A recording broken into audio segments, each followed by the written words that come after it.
everybody. Welcome tonight to Graded Point Live. We have the some of the usual cast of characters. We got Piper, we got Evil Bob, we've got one of the co-creators of Peregrine, Mr. Scott McCullough here, and we got Micah Curtis for some reason, because why not? He's wearing the American flag, but he's still not wearing sleeves. So of course not. This is me we're talking about. Exactly. I mean, for the love of God, my comic brand is called Sleeveless Comics. Yeah, that was a perfect name, you know. So tonight, get on the nose, don't you think? Yes, that's the point. Yeah, I see a lot of people coming up with their labels and things like that. And you're the ones just like straight up. It's like it's Sleeveless Comics. Like, yeah. I mean, I'm get talked about all the time about the damn sleeves, so it might as well be, right? Yeah, might as well lean into the meme.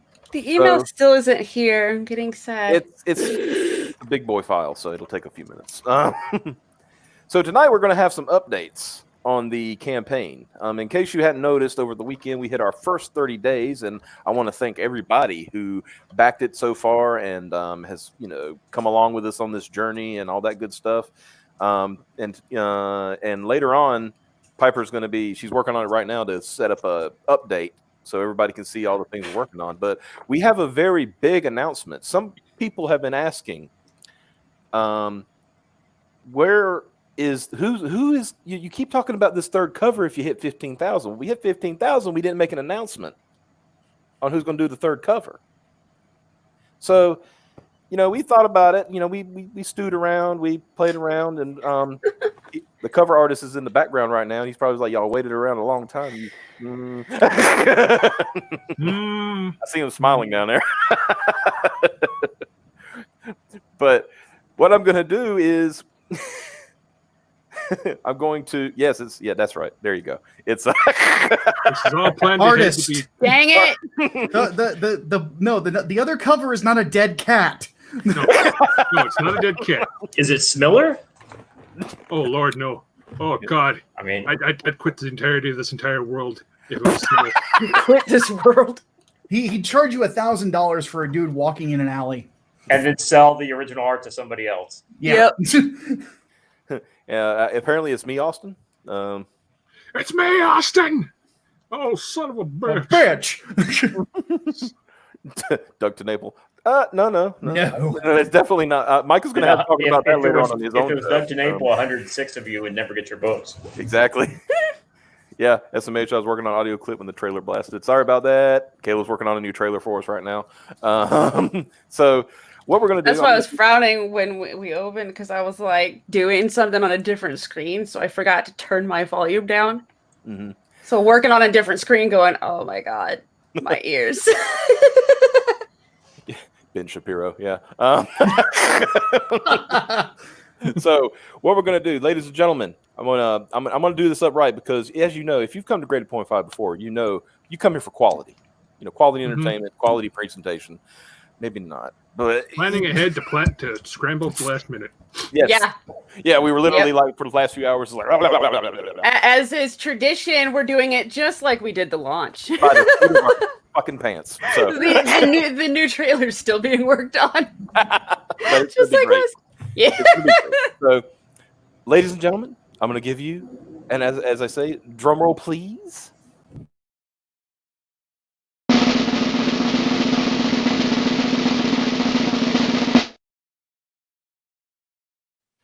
Preston Acevedo is our cover artist.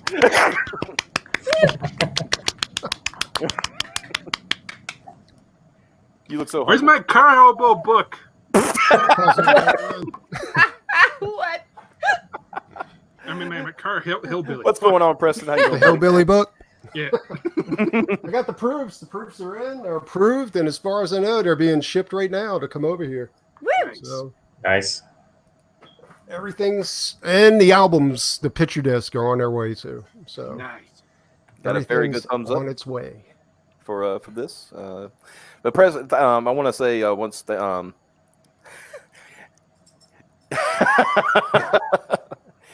Stu, don't worry. We got some plans so you can get that cover and not have to pay additional shipping and all that good stuff if you decide you want it. So we got everybody covered. But Preston, I want to say thank you for taking this on, and I'm going to tell you you're going to deal with a bunch of idiots for that.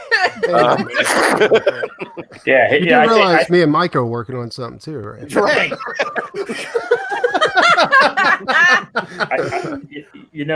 I think our artist Doug has got a support group going for people who have to deal with the four poor of us. Doug. Yeah. Poor Doug.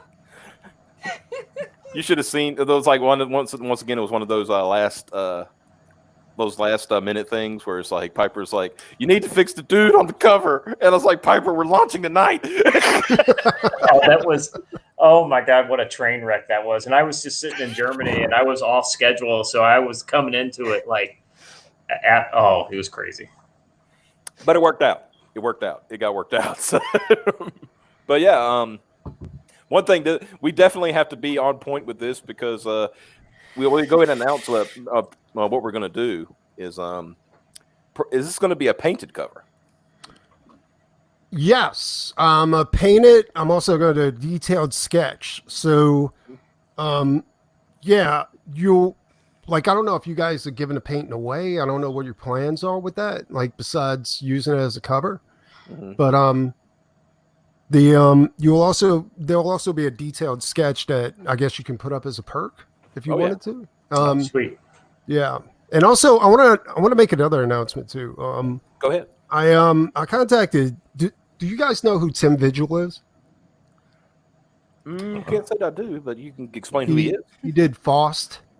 I remember Faust. Oh. Yeah, and they had a Faust movie out for a while, like way back. Tim's like, he's one of the best artists out there, but he's also one of the most controversial artists out there because he's does some pretty perverted stuff. Nice. And but Tim also he's done a lot of work for Dark Horse and a bunch of other people, and but mostly he's known for his Faust series and also for the Gunfighters in Hell and stuff like that. But me and him are also working on a piece. It's not anything rushed or anything like that, but it's going to be pretty insane. Yeah. So, yeah, that's another thing to look forward to. Like besides the Peregrine cover, it seems like I'm doing a lot of covers nowadays, but I'm good with that. Well, you're becoming a hot commodity lately. Yeah. You guys are doing fantastic though. Y'all almost at 200% on Peregrine. Yeah. Which is phenomenal. Yeah. So hopefully this will drive you up to 30, possibly. I mean, yeah. We hope it drives a little hard further than that, but yeah. yeah. Oh, Hey, beggars can't be choosers. Exactly. that's Not also a gonna possibility. Yeah. We're gonna wait a little bit before we put the actual, tier up, for your cover. When we have a more complete picture and all that good stuff. Well, if people if they follow you guys or follow me on Twitter, I'm going to be updating it constantly with work in progress. So they'll be able to see the steps that are being taken. I might even do a little video to go ahead and, painting videos are boring. So it'll be like time lapse or something like that. Yeah. That's fine. Yeah. And that'll be something you guys can also do as updates to your customers to go ahead and let them know what's coming. Yeah, that'll be awesome. Awesome. Yeah. Not to mention we got to keep you busy until we can start 3 Nights' campaign. Yeah, absolutely. But yeah, we're all, for those wondering, all of us who are working on the book are like, we're chomping at the bit. And I'm kind of, no offense to Armand, I know he's probably in the chat, I'm kind of kicking him in the ass, like, keep working. So, Yeah, the last I heard when we were talking, I talked to him the other day, and he said he was working on the issue 0 pages. yeah, and he's about, I think, a third of the way done with them. So we'll be sending the comics out probably by the end of the month easily. I also want to say we got a new colorist on 3 Nights that like our old colors. I think I gave him too many critiques and he couldn't take it. That's about right. Yeah. So he quit. The colorist you have now, because Micah showed me that cover, and yeah. So Oliver came on board, and I know Oliver, and this is just a word to anybody out there that if you see something that looks cool on the internet and you're like, hey, I think I'll color that, do it, because that's how we discovered Oliver. Yeah. I posted my my Cyberfrog Salamandroid sketch, right? And Oliver went over there. He's like, I got to color this. He's like, you going to ink it? I was like, I'm not ever inking that. And he was like, okay, well, I'll just color the pencils. And he did such an amazing job that as soon as Edgar quit, I was like, let me see what Oliver's doing. Yeah. And Yeah, you know, Oliver destroyed it. I really like Killed that it. kind of color over pencils versus color over inks. It's, it almost gives you a painterly feel if they do it Exactly. right. It's so Yeah. great. Yeah. Well, the other colors wasn't doing it right, and that's why I critiqued him. And honestly, I was looking at Walt Simonson's Ragnarok, and that first issue, within the first couple of pages, all he does is pencils. Like he's not throwing any inks down, and his colors over it. And that's why I was thinking, like, for 3 nights, that would be perfect for 3 nights. Like, just do it all in pencil and have the colors like go back over it. But the problem is you can't get any colors to do that. Yeah. You know, like they have to know what they're doing. And Oliver's fucking an unknown as you can get. And he's like, hey, I'll do it. Yeah, and we're finishing up the details on the cover of the first issue, or the first part. And what he's done looks fantastic. It looks even better than what our last colorist was doing. And even then, our last colorist did a pretty good job too. So the fact that he even, hey, I thought it was pretty good. But but what Oliver's doing is fantastic, and the logo is turning out perfect, to be honest with you. And we have that sort of a old school feel to it, but also, of course, it's a horror book, so it's going to be creepy as hell. But then again, that's the goal. Yeah. So yeah, we're pretty excited. Has anybody noticed that the Peregrine campaign is only $215 away from 20K? Oh, I sure did, because it's driving me crazy. It was. I want to mention this. Hatch says, "What's the 20K stretch goal?" We mentioned it before, but I don't think we went into much detail. So I'm going to explain what Piper and I talked about today, and I think that's going to be how we're going to do this. The 20K stretch goal is going to be a trading card with a nice little bonus. Since I looked at the backers, and right now we're at 407 people who have physically backed the campaign. Of course, you have some. There's like a couple who just contributed, $5 or whatever, which is cool. We appreciate that too. But anybody who's backed a physical something on the campaign, the first 500 backers are going to get a special holographic edition of the Peregrine with a different costume. Oh, get out of here! That's awesome. Yeah, it's gonna. The main one will be in her standard costume, which is on the cover and everything, and the hologram will be the nude costume that we use. Please.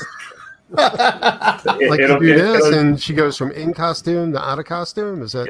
It'll be the official waifu version of Peregrine. The war campaign. But for those wondering, that doesn't mean that the Inglewood Peregrine crossover one is a Brazzers cover. Just don't even go there. I think that's such a good mix too, like Inglewood and Peregrine as far as a crossover. I think that's a perfect crossover. Actually. The interesting thing about it is like, so often you see people doing heroes and it's really that kind of DC power level. But I mean, I think most of us within CG grew up on those old school street level Marvel kind of, Daredevil, the X-Men. I mean, none of these people had like just crazy powers. And even Peregrine she's not like in the same power level as Superman. She's just the Superman of our world. That's her power level. And she absolutely, can work at the street level. And I think that's why, the Inglewood, I just love the compare and contrast between the Dark Knight and Superman, and then Peregrine. But Peregrine has a lot more street level cred, I think, than Superman does.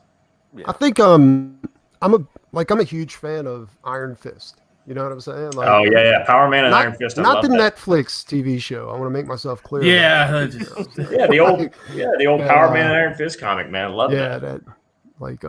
Anyway, Christopher Priest. Yeah, well, the original John Byrne series. And, that was really good. Yeah, and Thanks, Scott. That's Yeah, Hey, she's a street, hey, but I she's had a to street, stop what I was doing and She's a come back, street and it was flyer. too late. what she she's a works. street flyer, not a street walker. Street flyer. Oh boy! Oh my gosh! I'm Peregrine. Come fly me. Come fly with me. Come fly. It's like me and the lads the other night. We were watching clips from Thor Ragnarok, and the part in the when they're in the weapons room trying to pick, Thor's trying to pick out a weapon, and he starts talking about his hammer, and Korg is like. He's like, so you ride the hammer? No. Oh, so the hammer rides on your back? He said, no, no, the hammer kind of pulls me. He said, oh my God, the hammer pulled you off. That's awesome. But yeah, that's why I'm liking. Mike and I've already kind of preliminarily talked about how a possible crossover could work. Yeah. And Who's kicking the crossover off? Are you guys kicking it off, or Micah? Are you kicking it off? I'd let Micah lead on this one because. So the next, I would like to have it in Chicago because I actually have. Way to Preston, get it. you already know about Project Lazarus because we've talked about it before, but it would also tie into that book with how the villain would operate. So. Yeah, It's, and the villain, a character like Peregrine's very mobile, so it's easy for her to pop around. So Yeah. that makes sense. yeah. Not to mention, I oriented my universe to actually make it very easy for crossovers to happen. That's what we were doing too. Yep. Yes. And yeah, in this particular case, the villain or one of the villains of that story would be one that is going to make his debut in 3 Nights, 4 Days. So you'll see him briefly, but when you see him, you're going to be like, uh-oh. So, Yeah. but I actually have the poster right here. Just a moment. Yeah. Let me get down there. There we go. I mean, that just. I'm so Mo Biggs excited is with here how to- it turned out already. So I'm so hyped to see it color. Your artist, what's his name? Brian Martinez. Brian. He nailed that aesthetic of that The Ed Ed McGuinness style. style. Yeah. Well, his art is a lot like Ed's, Yeah. except it's not as exaggerated. It's got a Mhm. bit of a Baki the Grappler influence, Yeah. and Fist of the North Star, which are, I would say, probably definitely the Eastern influences of Inglewood. Mhm. And yeah, this one is. I knew that the McGuinness cover would be a good fit. I knew that Chicago has, it has one of the most distinctive skylines of any city in the United States. Mhm. Of course, and we had to have it, the Sears Tower in the background. I know it's called something else now. I'm not calling it that. It's the Sears. It's sort of like, I grew up in Chicago in the '90s, so it's the Sears Tower. It's Wrigley Field and Comiskey Park. Like, don't even start with me. Soldier Field will always be Soldier Field. It ain't changing. So. It's kind of like even locally where I live, we had what we called the Hardee's building because Hardee's corporate headquarters was in my town, right? Yeah. And that building has passed through like 4 or 5 different owners. Right now, it's owned by the North Carolina DMV, right? But it's still called the Hardee's building. You know, like everybody around here says the Hardee's building. So it's like I know where that's at. But to kind of give you guys an insight into how I planned this out, because I'm not taking all the credit, obviously, but I specifically said to myself, okay. When I looked at the Ed McGuinness cover, I said, because I've walked downtown Chicago so many times, it's like second nature to me. I'm like, I have looked up at a certain spot and seen a similar angle to this with the Sears Tower. Where was it? So I literally just looked at went on Google Earth, checked just about every corner I usually go to downtown to find the exact spot you would have to stand to see this at the perfect angle. So. I've already forgotten what streets it was on, so I feel bad. But that was kind of the extent that I went to. Is I told Brian, I'm like, this is the exact spot where we need to have it looking and the exact buildings so that we got this accurate to what Chicago's looking like, plus pay tribute to these heroes that we all grew up reading as well. So I think it came out excellent. I can't wait for Armand's colors to touch this. Yeah. I like it. I think it's badass. Hell I think yeah. your artist came a long way too since. Yeah, so. both he and Armand are completely different artists after from the start of Inglewood to now, and I can only imagine how good Book 2 is going to look. I've already started writing it, so that's the beauty of all these what do you call it, projects, especially ones that are in the genre of superheroes. You can play around with all kinds of stuff. and make, as they say, make it happen. I remember it got to a point where Marvel and DC, when they did do crossovers back in the day, before Dan DiDio ruined it for everybody. Yeah. That he what do you call it? They just like had okay, here's Spider-Man. He needs to go meet up with Batman, so he's just going to Gotham City.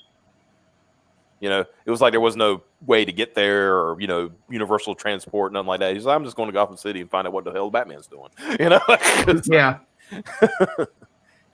Well, a lot of the like CG books are looking fantastic. I mean, like Peregrine looks phenomenal. The art. I mean, let me be clear, not as good as Doc Salem, but still very, very phenomenal. Like, you guys did a great job. No,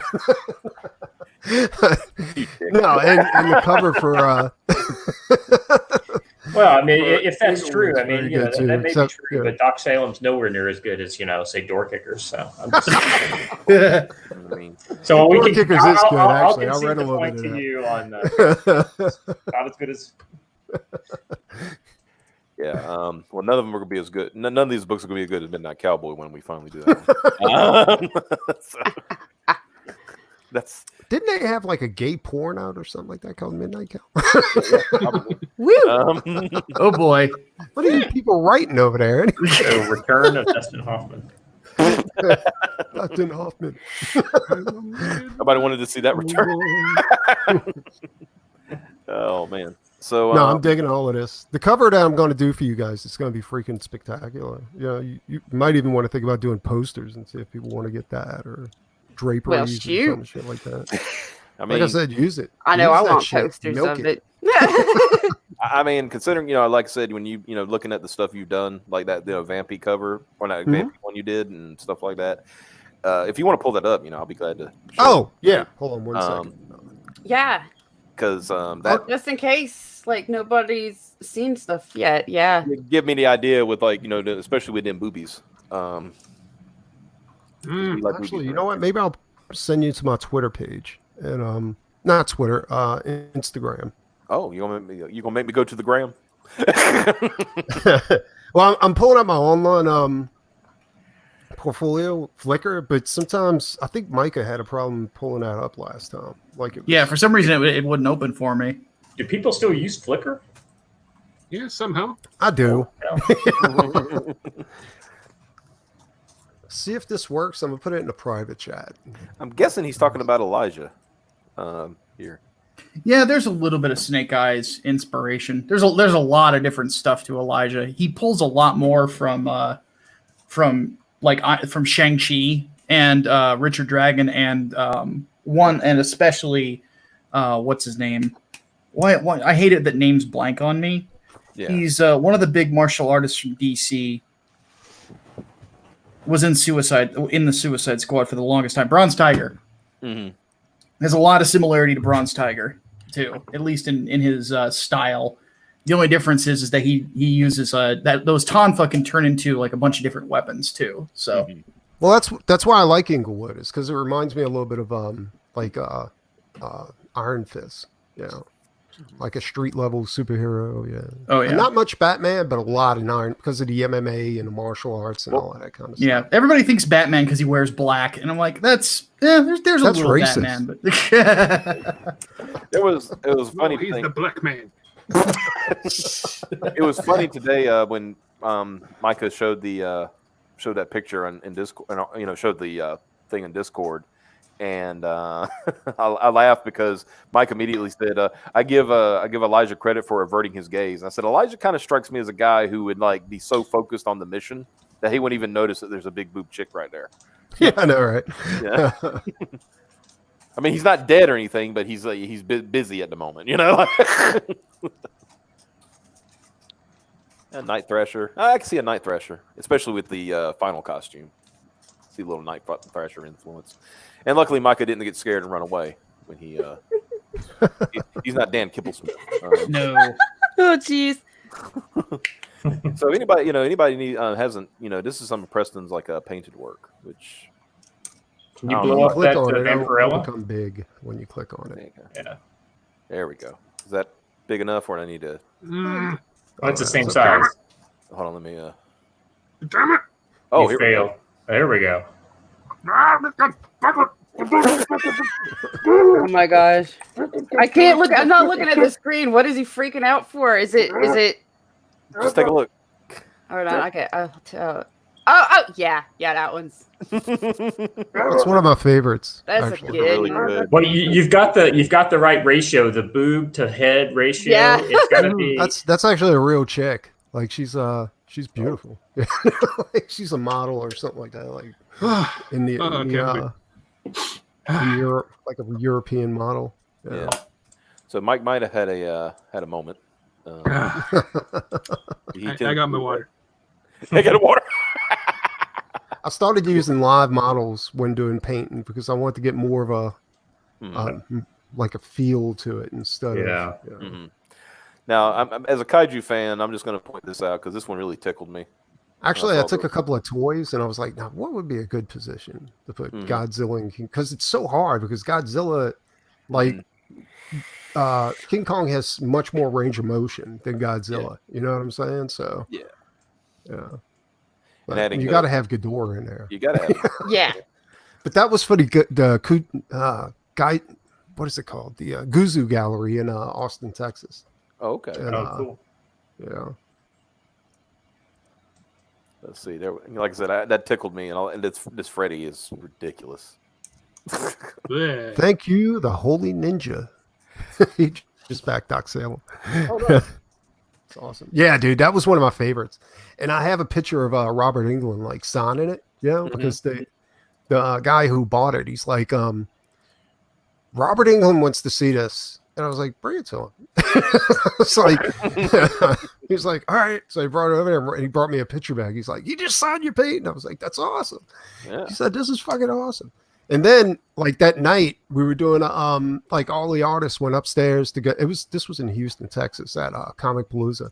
And we went upstairs to do an art auction. I think I was painting with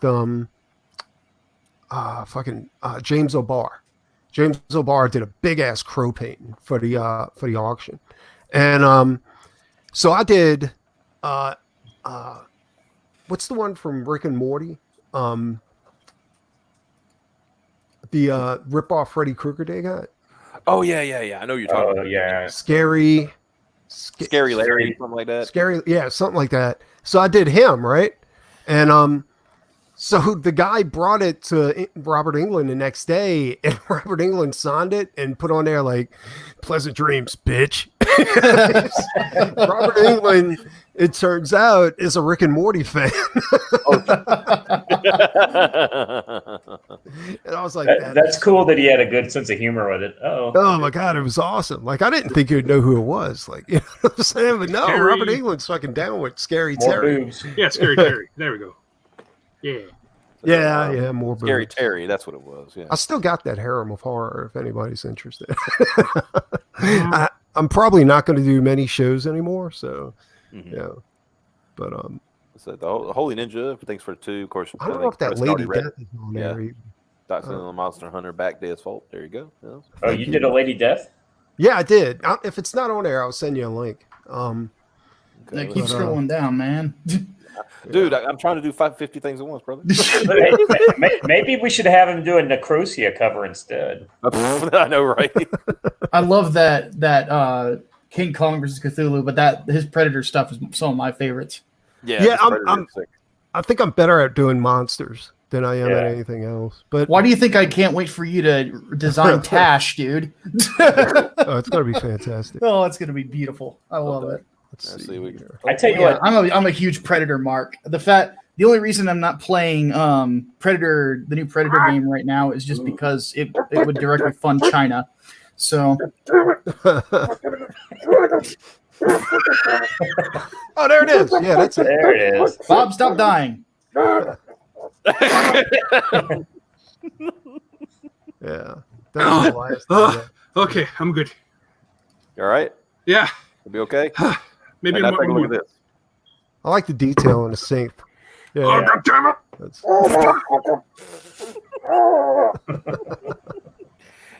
He sees pretty art and he just can't stand it. He has to, have a moment. Oh, Yeah, this- fucking. Really, really good.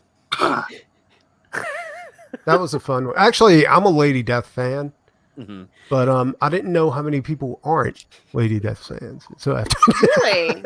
Really? yeah, like I had that for the longest time. Finally, I traded it for a comic collection.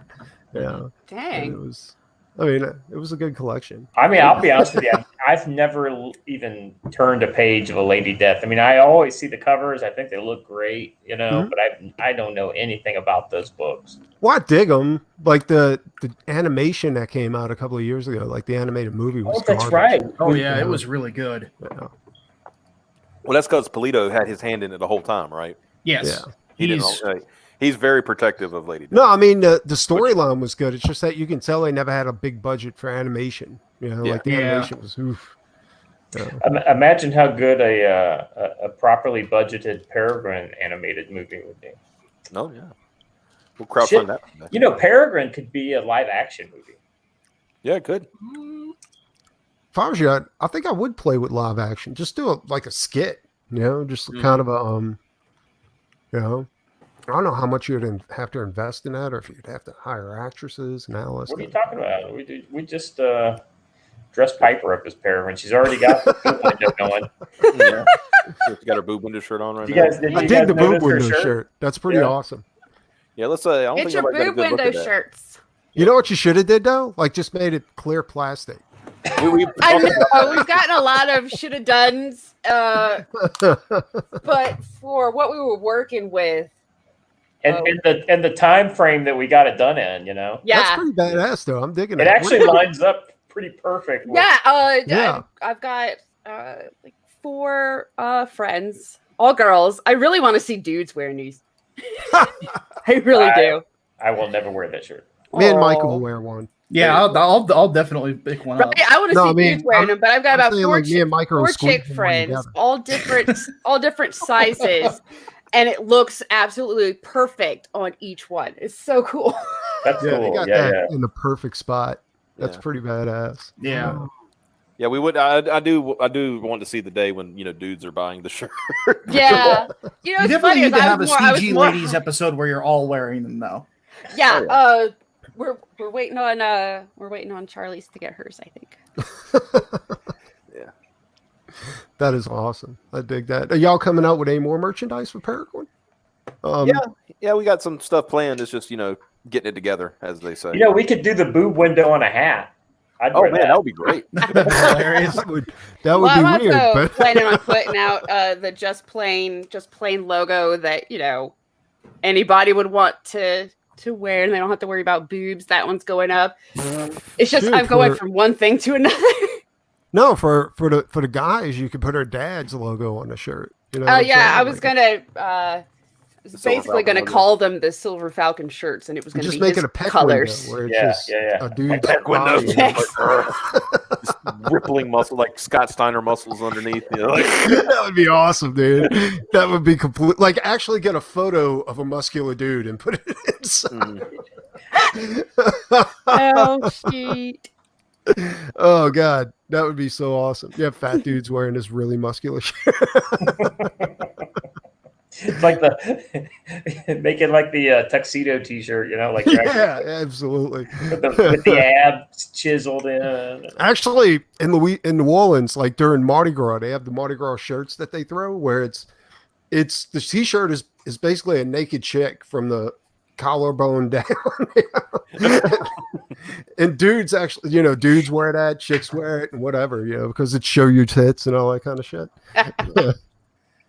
So Hatch 450 SF is Peregrine Grin Guy LOL. I think he's talking to you, Preston. Is that? Oh, Because it's when you look at the word, it doesn't look like it's supposed to be pronounced. I will say. That. yeah. All right. Well, she's based off of Peregrine Falcon, right? Yeah, the Peregrine Yeah. Falcon. Yeah. The story is basically her pops was the Silver Falcon, Mhm. and while she's taking up his mantle, she doesn't want to take his name. So Yeah. and he always called her his little Peregrine. Yeah. Well, that's cool. Actually, yeah. I like the name because it sounds feminine. You know? Yeah. That's Yeah. kind of what And, we're going for. It's like we were thinking of a way when when we were brainstorming. one of the things was like, I want to have a legacy without a legacy. Yeah. You know, without like taking the name, you know, because that always irked me. It's like, why does Dick Grayson have to become Batman if something happened to Bruce Wayne? You know, Yeah. why Yeah. can't he just stay Nightwing? You know, Yeah, I know, right? you know. Absolutely. Yeah. And so No, that was, I get that. Mhm. And I like I told you guys before, like I like the fact that you're coming in after the cataclysm, you Yeah. know, Yeah. and because there's so many stories you can tell, like about the cataclysm, yeah. So I mean, there's you no set reason up- why we couldn't do a Silver Falcon series. You know, I mean, you know, and you're no, just that's what I'm going saying. Like you could 10 do years. Peregrine classics where Yeah. you got it's all about the Silver Falcon, you know, or something like Yeah. that, you know, and Sorry. Okay. yeah, and everybody knows it's going to end. Yeah. At last, after all this time, I've become the Peregrine, Wings of the Falcon, and now I am part of The Last of Us. Yeah. So that's cool though. You know what I'm saying? Like, I love prequels. I think they're awesome. Yeah. Yeah, I mean that's the beauty of it. She's doing it in that poster. Yeah. I mean, everybody knows that Anakin's going to turn into Darth Vader, but they Yeah. still hung on to see how it happened. You know what Yeah. I'm saying? So, The yeah. only problem is, it's like since they made Anakin kind of a little biatch in the first couple movies, you kind of knew it was going to happen. I mean, there was no way. It's like there was no surprise there, right? No. There was, because well, obviously we knew there was no surprise because we knew he would become Darth Vader. But Yeah, seriously. I always said though, if they took the Anakin that was in the animated series, you know, the Clone Wars, that guy becoming Darth Vader would have surprised people.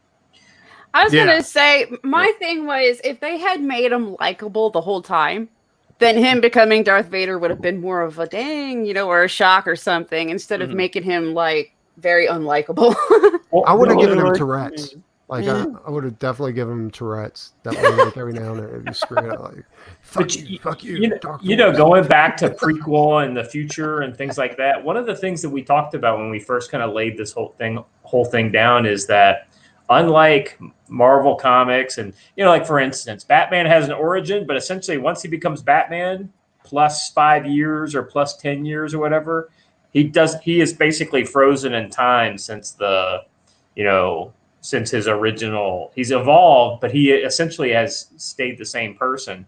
The whole idea with Reconstruction is that people have come before, and there are some legacy characters, and there are some people who have a legacy but have changed their character. And then, you know, there's like people like Jessica who becomes Peregrine, and you know, she's not gonna be the young girl, you know, superhero. You know, if we were to tell this story for 20 years, she would be 40 years old, you know, or so 20 years down the road. Or we would essentially slow the timeline down, but you know, everything is going to be within a continuity that advances. So you know, you get to see these characters grow as people. I mean, hopefully, we're doing this for 20 years. Who knows? Well,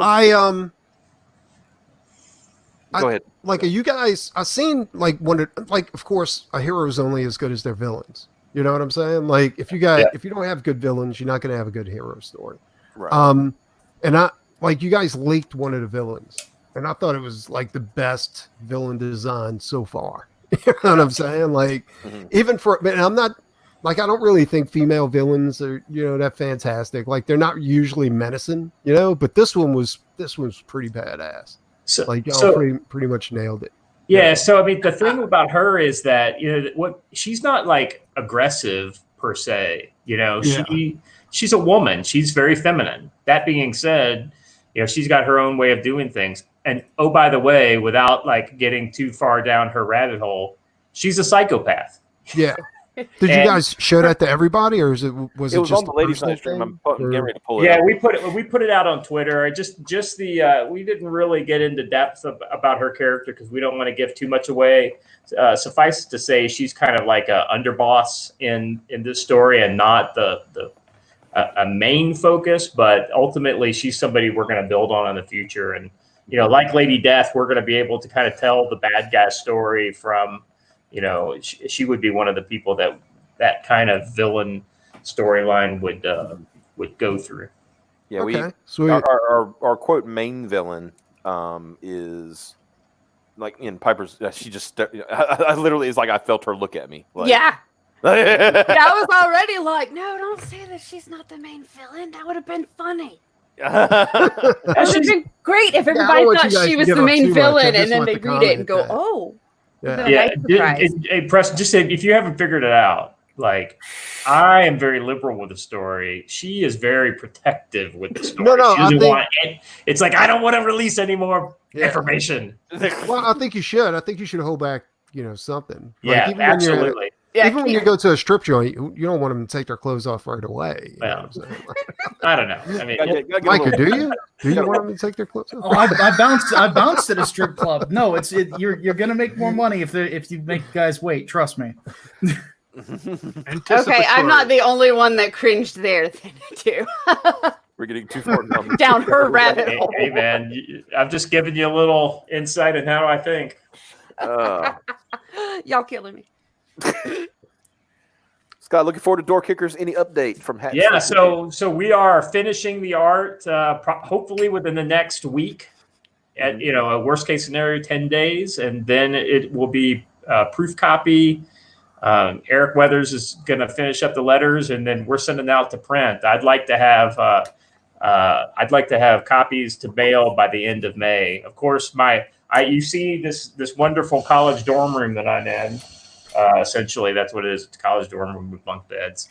I'm in quarantine number 2 right now from my time in San Antonio. So clearly, I'm not getting a whole lot done. Are you in the military? Yeah, I'm active duty. Okay. No, I was just wondering. Like, I'm looking at the bunk beds. I was like, does he have kids? Well, the good news is they put me in a room that's set up for 4 people. So you got these 2 bunk beds, and then there's a bunk bed right here that I don't have a desk, so I'm setting the computer on a bed. I've got this nice, comfortable metal chairs that I'm sitting on. Xavier asked, "Where's the Army Man book?" The good news is they've got toilet paper. So hey, nice. All right. The national treasure at the moment. Now I have a very important question about Peregrine. Okay. And this is something that all of your listeners are probably wondering too. Like, will this be released in Walmart? Yes, before the backers get it. We weren't supposed to tell him that until after we were done. And then what I'm going to do, and then after that, I'm going to put myself on the cross. You thought that because the villain in I personally love crucifixion. We're the real villains. Ah, ha, ha, ha. No, I can guarantee that people will get the book in their hands. They will get the if, and I'm saying this is a big if. I have no kind of thing saying it could happen. Being retailers or anything like that. If it ever did happen, I can guarantee you the backers would get their books first. That is a fucking guarantee. Yeah. Yeah. Well, I know. Fucking Walmart. Well, considering, to roll into that a little bit, I don't want to, roll, too much into it, but the idea that the book was $25, right, for Red Rooster, if I remember correctly. Mm-hmm. Yeah. And apparently, what they're doing is selling it in 3 parts. So if they're all 3 parts of $5 a piece, you're actually getting it cheaper. Well, no, it's not that though. Like, people don't back us because they're getting because it's $25 book and they're getting blah, blah, blah pages. They're backing us because they're getting something that's going to be a low run and it's going to be a key issue. You see what I'm saying? Yeah. And because they did that, now the Walmart issue is the key issue. Yep. So your issue, you can't take this back. Like, that's it.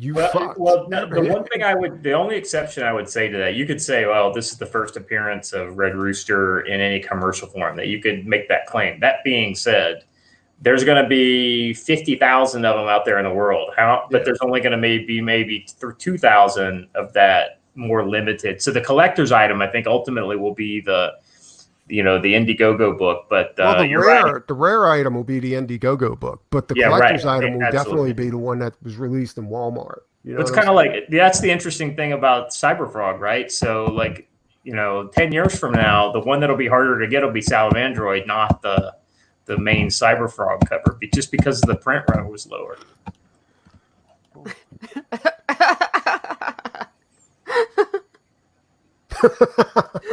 Savior. No, Xavier, we're not selling our book. We're not gonna go. No. Yeah, it's nobody on this chat will be selling shit. Yeah, No. Plus, Not to say that we wouldn't like to, but you thought we're not. Diamond was bad as far as price cuts. I guarantee you, Walmart takes the cake on that one. So, so if they're selling it for $5, they're probably getting 50 cents a buck or something like that. Yeah, maybe less than that. Well, it's like, with Walmart, it's all about the volume. You're hoping that your volume will outweigh your costs. Yeah. So. Well, yeah, it's that economy of scale. You print so many of them, they only cost 50 cents an issue, that type of thing. Don't scare me like that. Oops.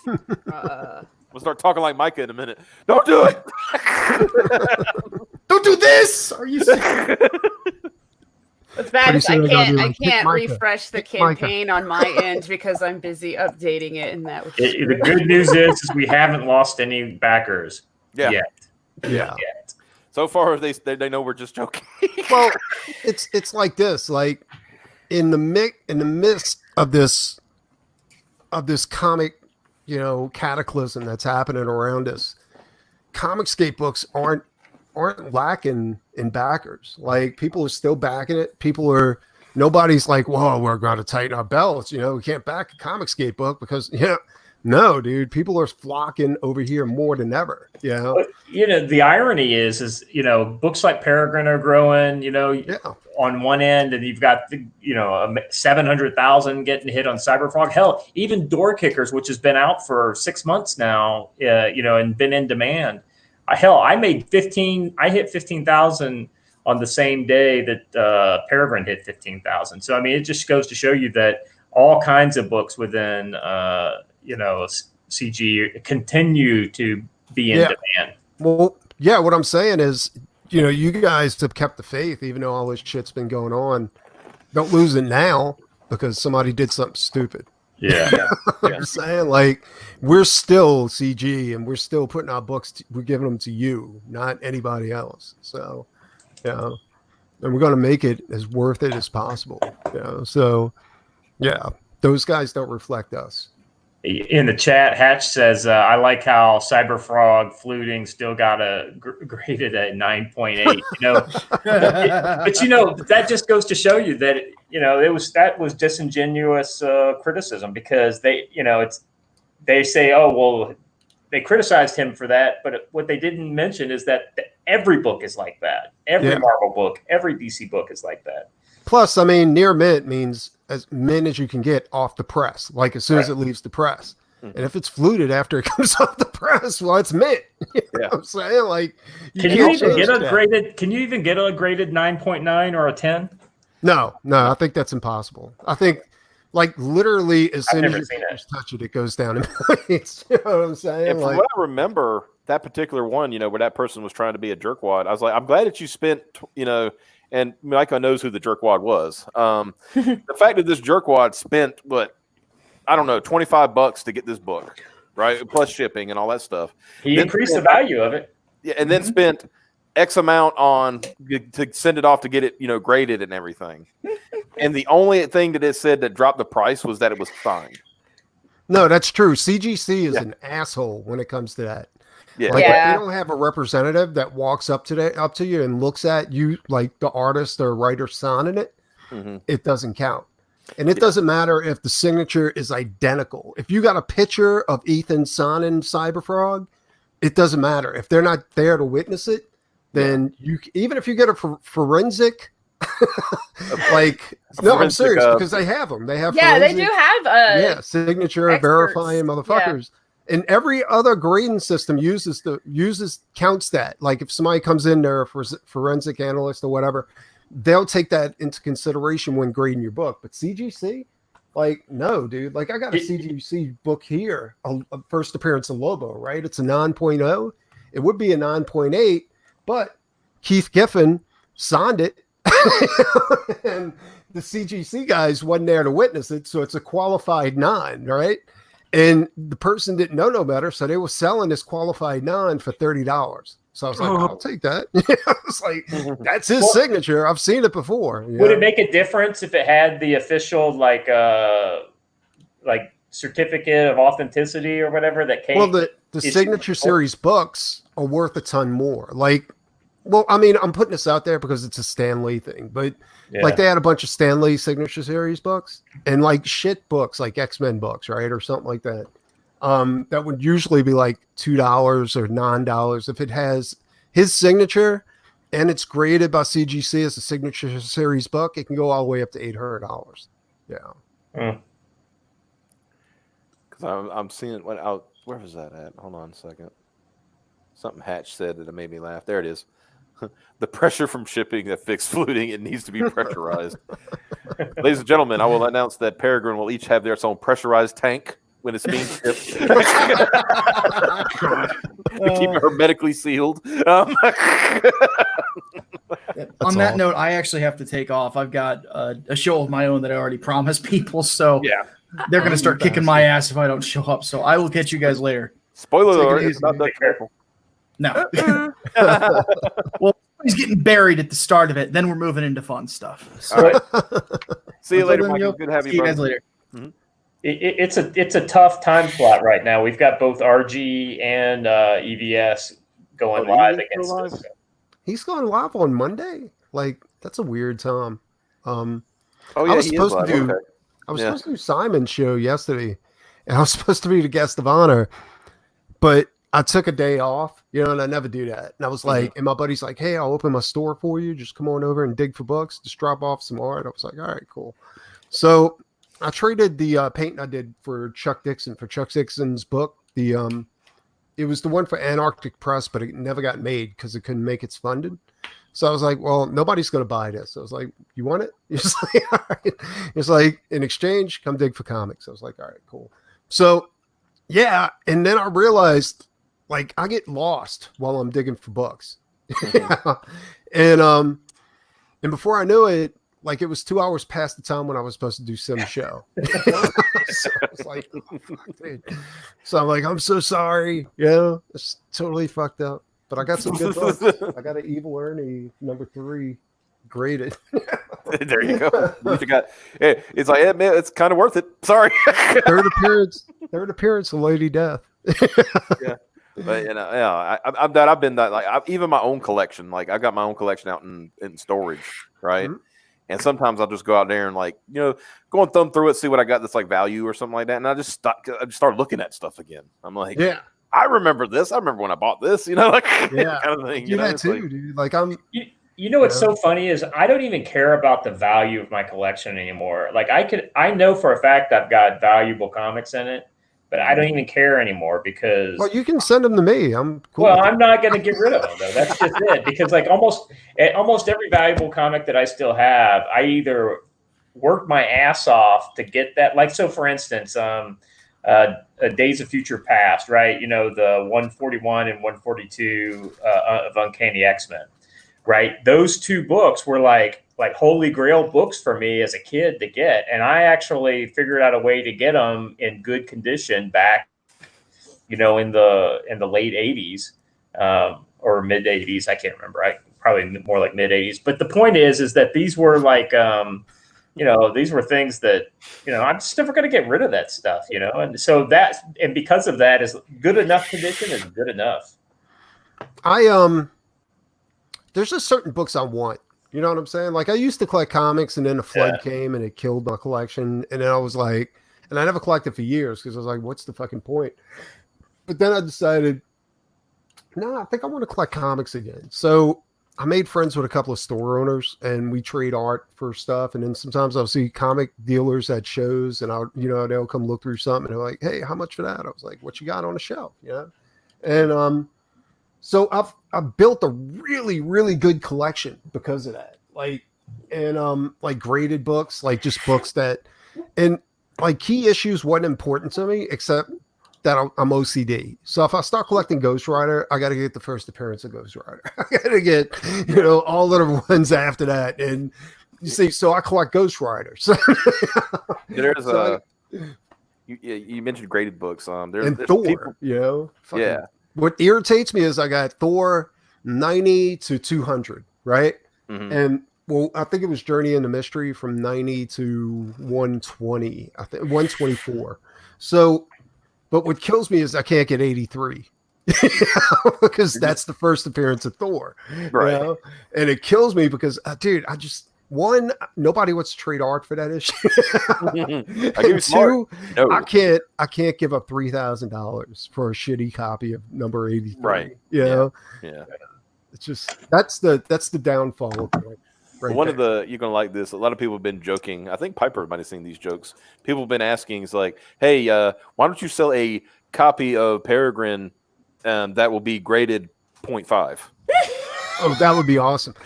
So I literally have to knife the cover of it. We could shoot it or something, put a just play catch with it a little bit. I actually thought of doing this. Like, just get one issue of Road Trip or Doc Salem printed, which is one version of the cover.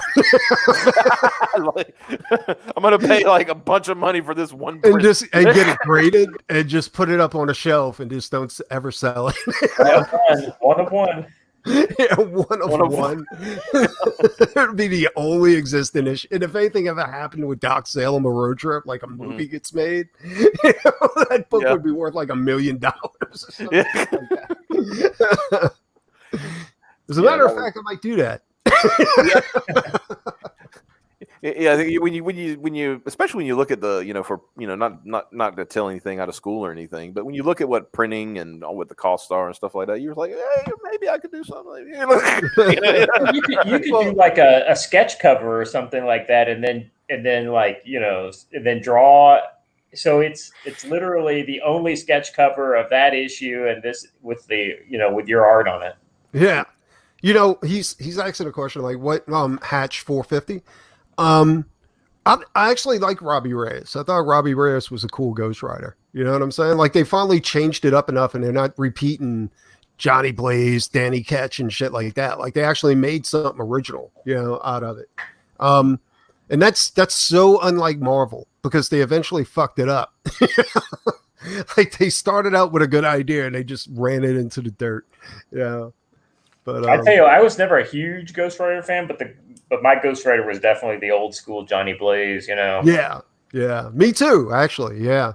But Robbie Reyes wasn't bad because I'm a car guy too, dude. You know what I'm saying? Like, and that car that he's surfing on top of is so badass, dude. Like American Muscle. Yeah. I kind of, I wasn't into it at all. I just heard about it through social media, but I like the idea of the whole cosmic Ghost Rider. I thought that was pretty interesting. I thought that was cool too, and how they made him the Punisher. Yeah, Frank Castle. Like, dude, that's fucking awesome, dude. Like an evolution of the Punisher character. Yeah, that's badass. It makes sense because the motivation's very similar.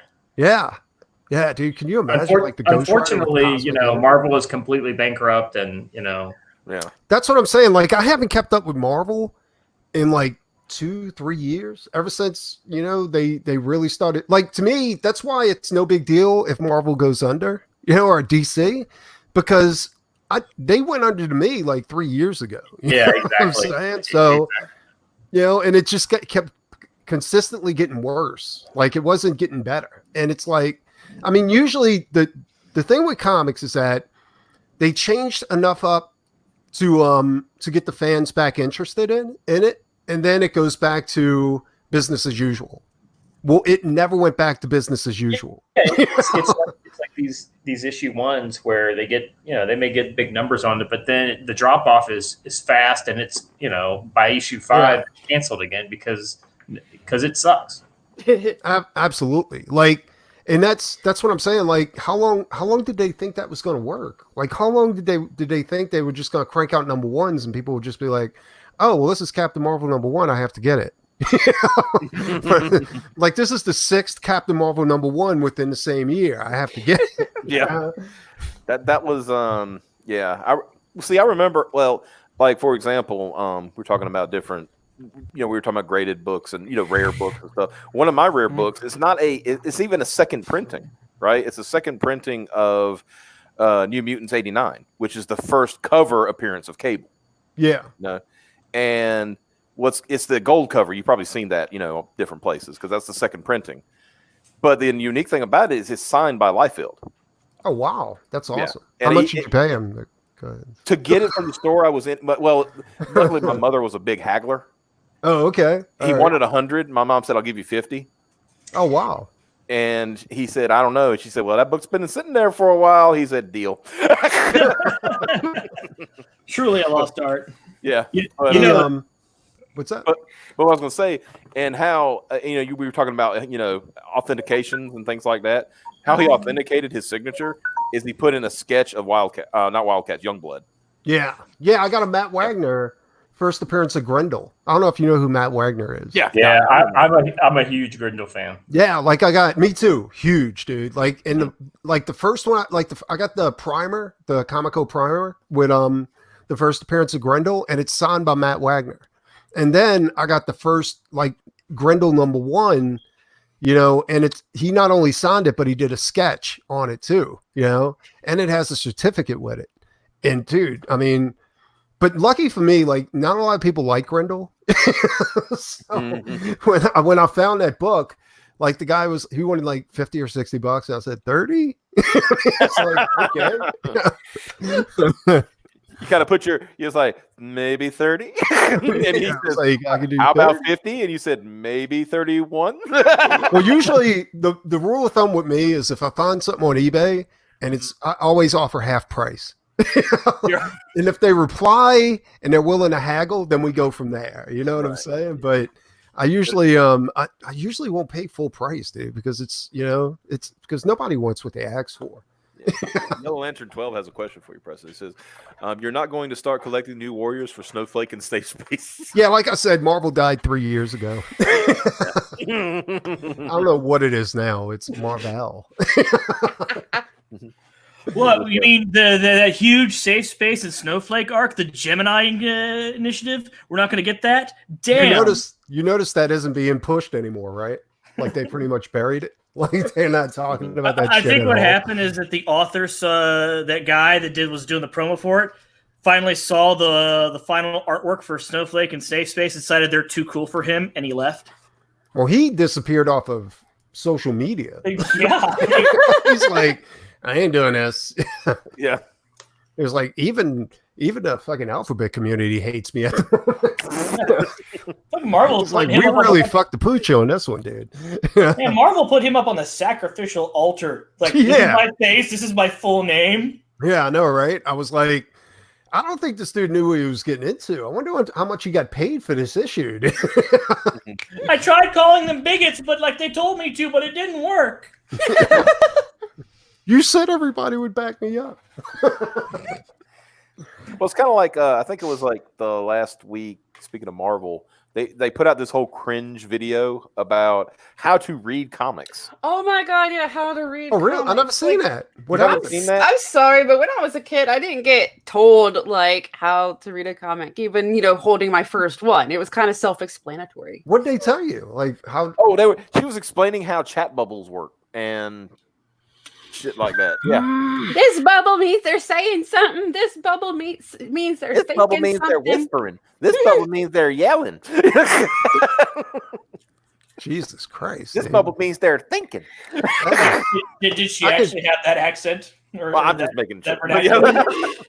I mean, like you said, I easily figured that out as a 8-year-old boy. I mean, the only time that you might have a problem if somebody's speaking off panel, but they're going to reveal who that was. retarded. Yeah, I'm saying, but they're going to reveal who that was either in the previous panel, you know who it was, or in the next panel, you know who it's going to be. Yeah, just turn the page. Yeah, well, isn't it anime? Manga books are different though, aren't they? They read from. I was going to say, you read them exactly the same, except you start from the back of the book and you read right to left instead of left to right. I will admit that. So the action goes left to right. So it'll take you, it'll be really easy to figure out usually that you're reading the wrong direction. Years of reading manga, I now read magazines from the back. I just turn to the start of the article and just kind of work my way forward. You just open up Time magazine. It's like, well, So now, now I can fulfill my collection. So when you open a comic, you're like, I wonder how it begins. And you how did we get to this point? Why is he losing his adamantium? Hold on a minute. That's awesome. It's because Asian script is written right to left. Okay, that makes sense then. Yeah. Every comic book becomes Memento. Right. Yeah, I know, right?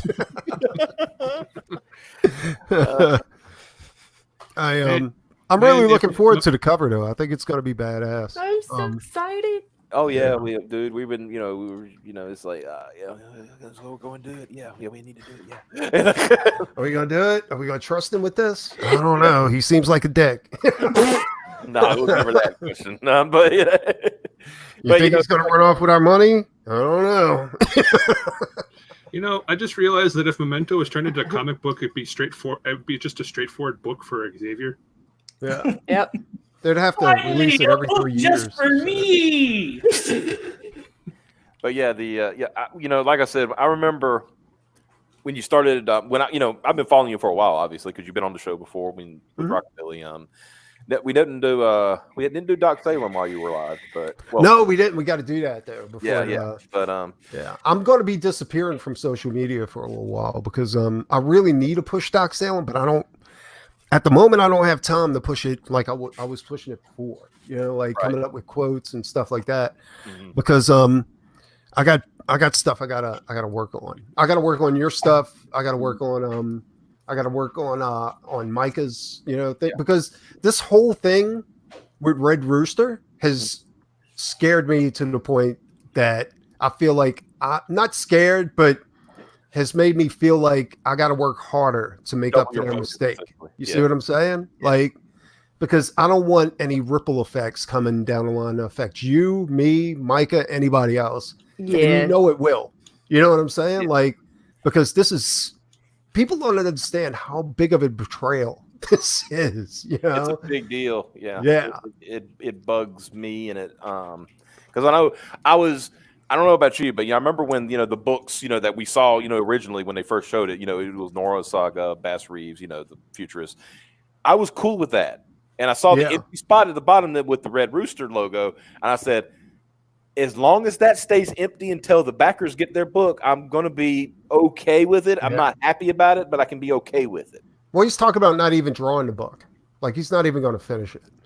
And that's even worse, dude. See, I haven't heard, seen, I know he does streams every once in a while, but I hadn't seen anything recently from him. And the last stream I seen, they clipped from it, and he was being really a dick to anybody that was commenting. He wasn't humble at all, And to be honest, he was like, "Yeah, what have I done for 2 years? Well, I've started a company. Me." Jeez. I was like, dude. You fucking better eat some humble pie, You understand that before you become Rob Liefeld, start your own company, become a rock star, you actually got to put some work out and have some money before they kick you out of your company, and you have to start a new company after that. Right? Absolutely. Yeah. What they did was horrible, and they knew what they were doing.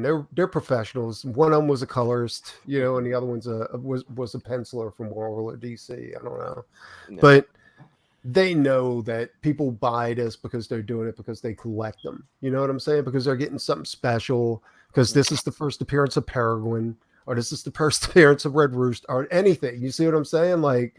And with what's happening with Comicsgate right now, where the books are being resold on eBay.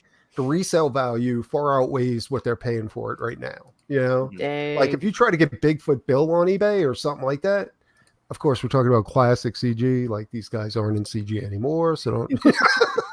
But, I mean, you're looking at spending $100 or more, for that book.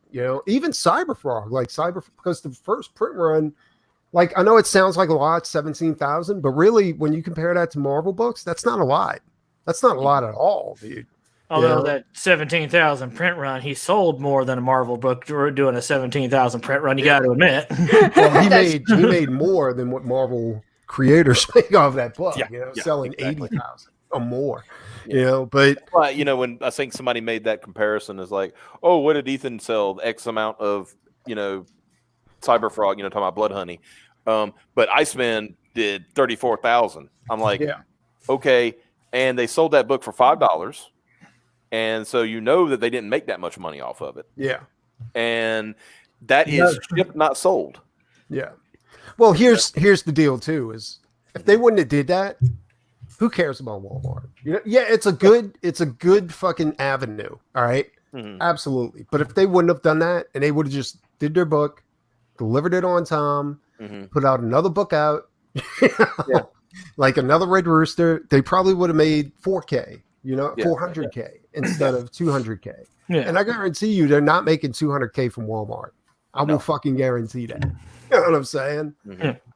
Because my thing is like, I mean, I think all of us have been in a Walmart at one point or another, right? Yeah. How many times have you seen the big new hot thing, quote unquote, being pushed on TV, and then you go to Walmart and there's like 100 of them sitting there? Absolutely. As seen on TV. Well, that's what I'm saying. Like the resale value on Red Rooster, if you do get it from the campaign, it's not gonna be as much as you think it's gonna be. You know what I'm saying? Because now everybody's got the first appearance of Red Rooster. They got it from Walmart for $5. Because these jackholes fucked everybody over because they want to be important. And I mean, it's like that don't sit well with me. I mean, you had like that. You got the Critias thing. It's a bunch of and it puts a lot of. Every time something like that happens, it makes it that much harder. What kills me is these guys were pretty big campains for me not knowing who they were until the campaign. Yeah. I mean, I kind of knew. I remember. I heard the Brightweiser name before. Yeah. They did Red Rooster, and it kind of surprised me when they did it because I was like, "Oh, he's done with the mainstream too." That's what I was thinking too. It's like because you had him. I think he did, but I think he launched before Cyberfrog did, if I remember correctly. Because I know Zach was like the first big one of Comicsgate that launched the book. Yeah. And then I want to say Mitch did Red Rooster, and then Cyberfrog came out. Well, I know Ethan was late with Cyberfrog, but he still got it out. You see what I'm saying? And he was up front with everybody why he was late, what was going on. Absolutely. And then when they tried to resell Cyberfrog on eBay, they got like 5-6 times what they paid Ethan for it. Yeah. I mean, if he could, and in his extras of certain books, I think when he did the Second Chance campaign on the Chromiums, and he sold them for 50 instead of 25, and he so that's more, that's making more money. Yeah.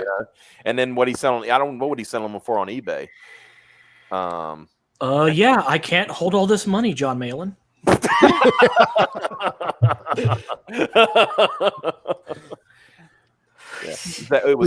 One day I want accidentally bought 1,000 freaking monocles money. Yeah, I went to buy a monocle and accidentally bought 1,000 monocles. You laugh, but there was somebody. The owner of the shop is never as good as the manager sometimes. You know what I'm saying? But when Walking Dead was popular, they had an owner of a pretty big comic shop here, and he had just taken over the ownership of it, and he decided he was going to order some stuff. And he accidentally ordered a pallet of Walking Dead shit. Oh, you never order a pallet. You order a couple, like 5 or 6 pieces or something like that to put on the shelf. And they were like, so the manager came in. He goes, "What did you do?" He goes, "What are you talking about?" He's like, "I ordered some Walking Dead stuff. We'll blow it out." He was like, "You ordered a pallet." It reminds me. And of course, I'm already talking. I've looked into already started looking into shipping supplies and things like that. Coming up. Me too, dude. And I see I always think about when Antonio said when he ordered his first Gemini mailers, and dude, they are heavy. Oh, I'm going to get a box of Gemini mailers. And then the dude, it showed up not in not UPS. We're talking. I think what's the big shipper. The ones that has the big boy shippers. Yeah. And they showed up and they had a dolly. Dude. Look, I ordered 200 Gemini mailers.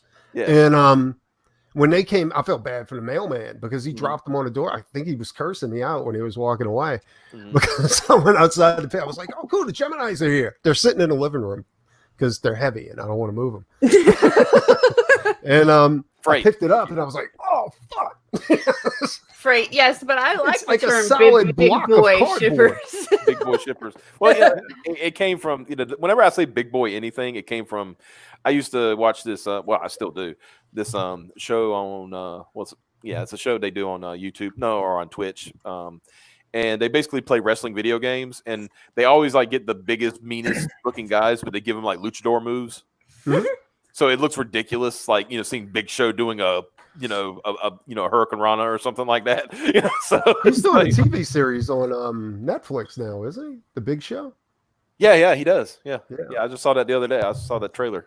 Looks pretty good, actually. Kind of looks like it's funny. Yeah, that motherfucker's huge, dude. He is. They think that plays his wife. Like, he literally picks her up like a little kid and puts her in his lap. I was like, motherfucker, dude. It's like, look at this monster. Did they call it The Big Show with Big Show? I don't know if they called it The Big Show. I know it's called The Big Show. Yeah, my old lady was like, you got to come see this. I was like, what? I was like, holy shit, dude, that's The Big Show. Yeah. It's like a standard kind of looks like a sitcom style, but he's his persona. He is the Big Show. He's still a wrestler and everything like that. So it's still they have other wrestlers on there too. Yeah. But like I said, one of the jokes they always made on that one I was watching was whenever a big guy did like a senton or something they shouldn't be doing, like going off the top rope, they would say "Big boy senton," right? So that's where I always say, like, when something's bigger than it should be, I say "big boy" something. So it's like big boy shipping. Yeah, those Gemini mailers is no joke, dude. Those things are fucking heavy. And all I ordered was 200. Hell, I got to order 200 or 300 more. It's like, oh, fuck, my mailman. I'm a little bit like leery about it because I have to order them and they're going to come to this house and I'm like, where to put them, and because I thought about because I got a nice I got a nice area in my upstairs that I could just like do that kind of work, just ship, tape, do all that good stuff. But then I thought I have to carry it upstairs. This is your first 30 days on your project, and you already got all those 30 days now. Yeah, so you're probably going to go maybe 400 more backers before it's all over with. Yeah. And so honestly, it's not going to take up that much space. Like literally that box of Geminis is 200 Geminis and it's about like this big. Yeah. Mm-hmm. So it's not that big, like you can stack them in a corner or something like that. Yeah. They're just heavy as fuck. They are very sturdy too. Yeah. But after you put them together, trust me, it's not going to be a box this big anymore. Yeah, exactly. Yeah. You're going to need like a couple of car haulers to go and bring that shit over to the post office. Yeah, I mean that's the other thing too is like the whole the shipping and labels and things like that. Do you print it off on your printer or do you Or are you guys all doing media mail? Yeah.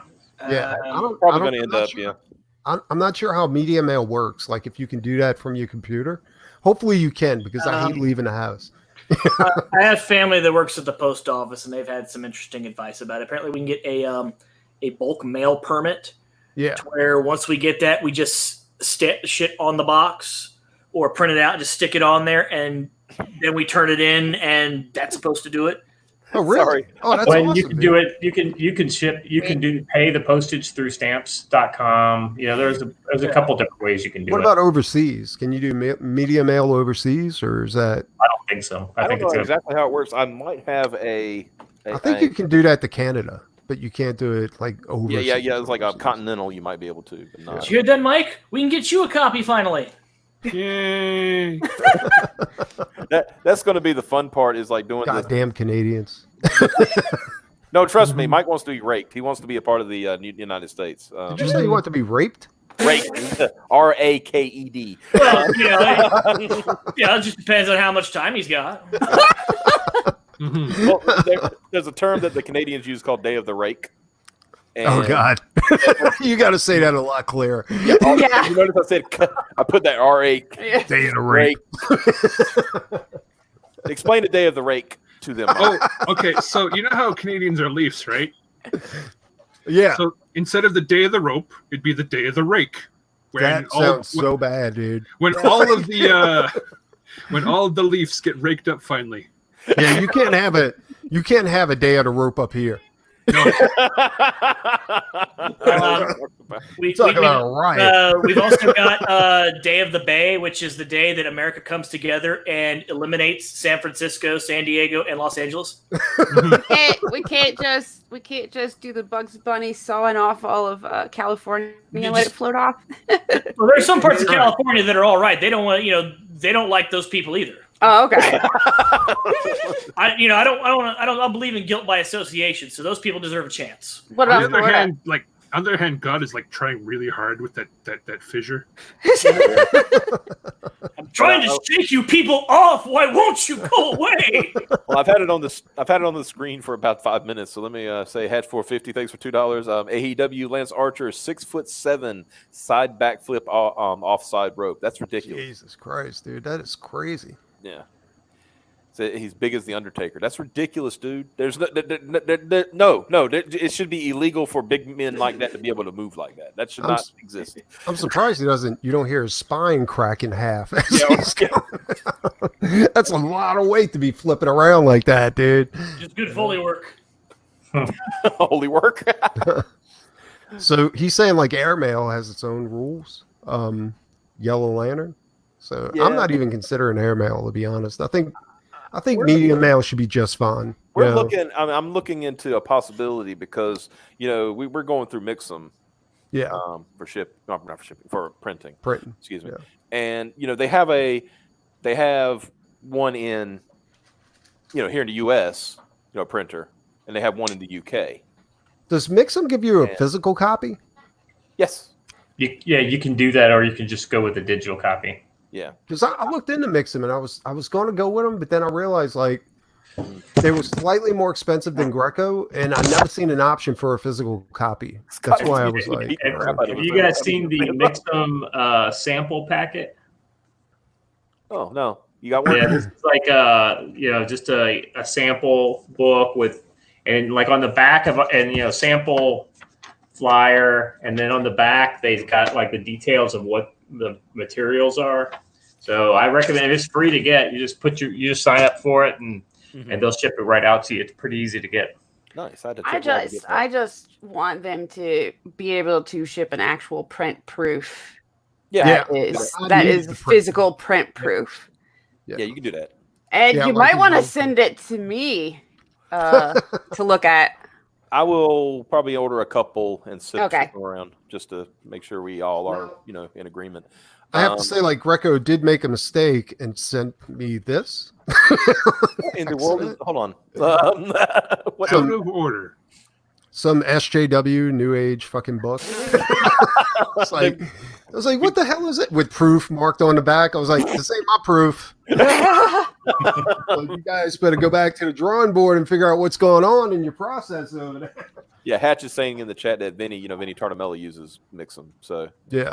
I think he's kind of the pioneer with it. It's like talking to Mixum. He's been talking to them. Well, I know that Adam Post uses them. Yeah.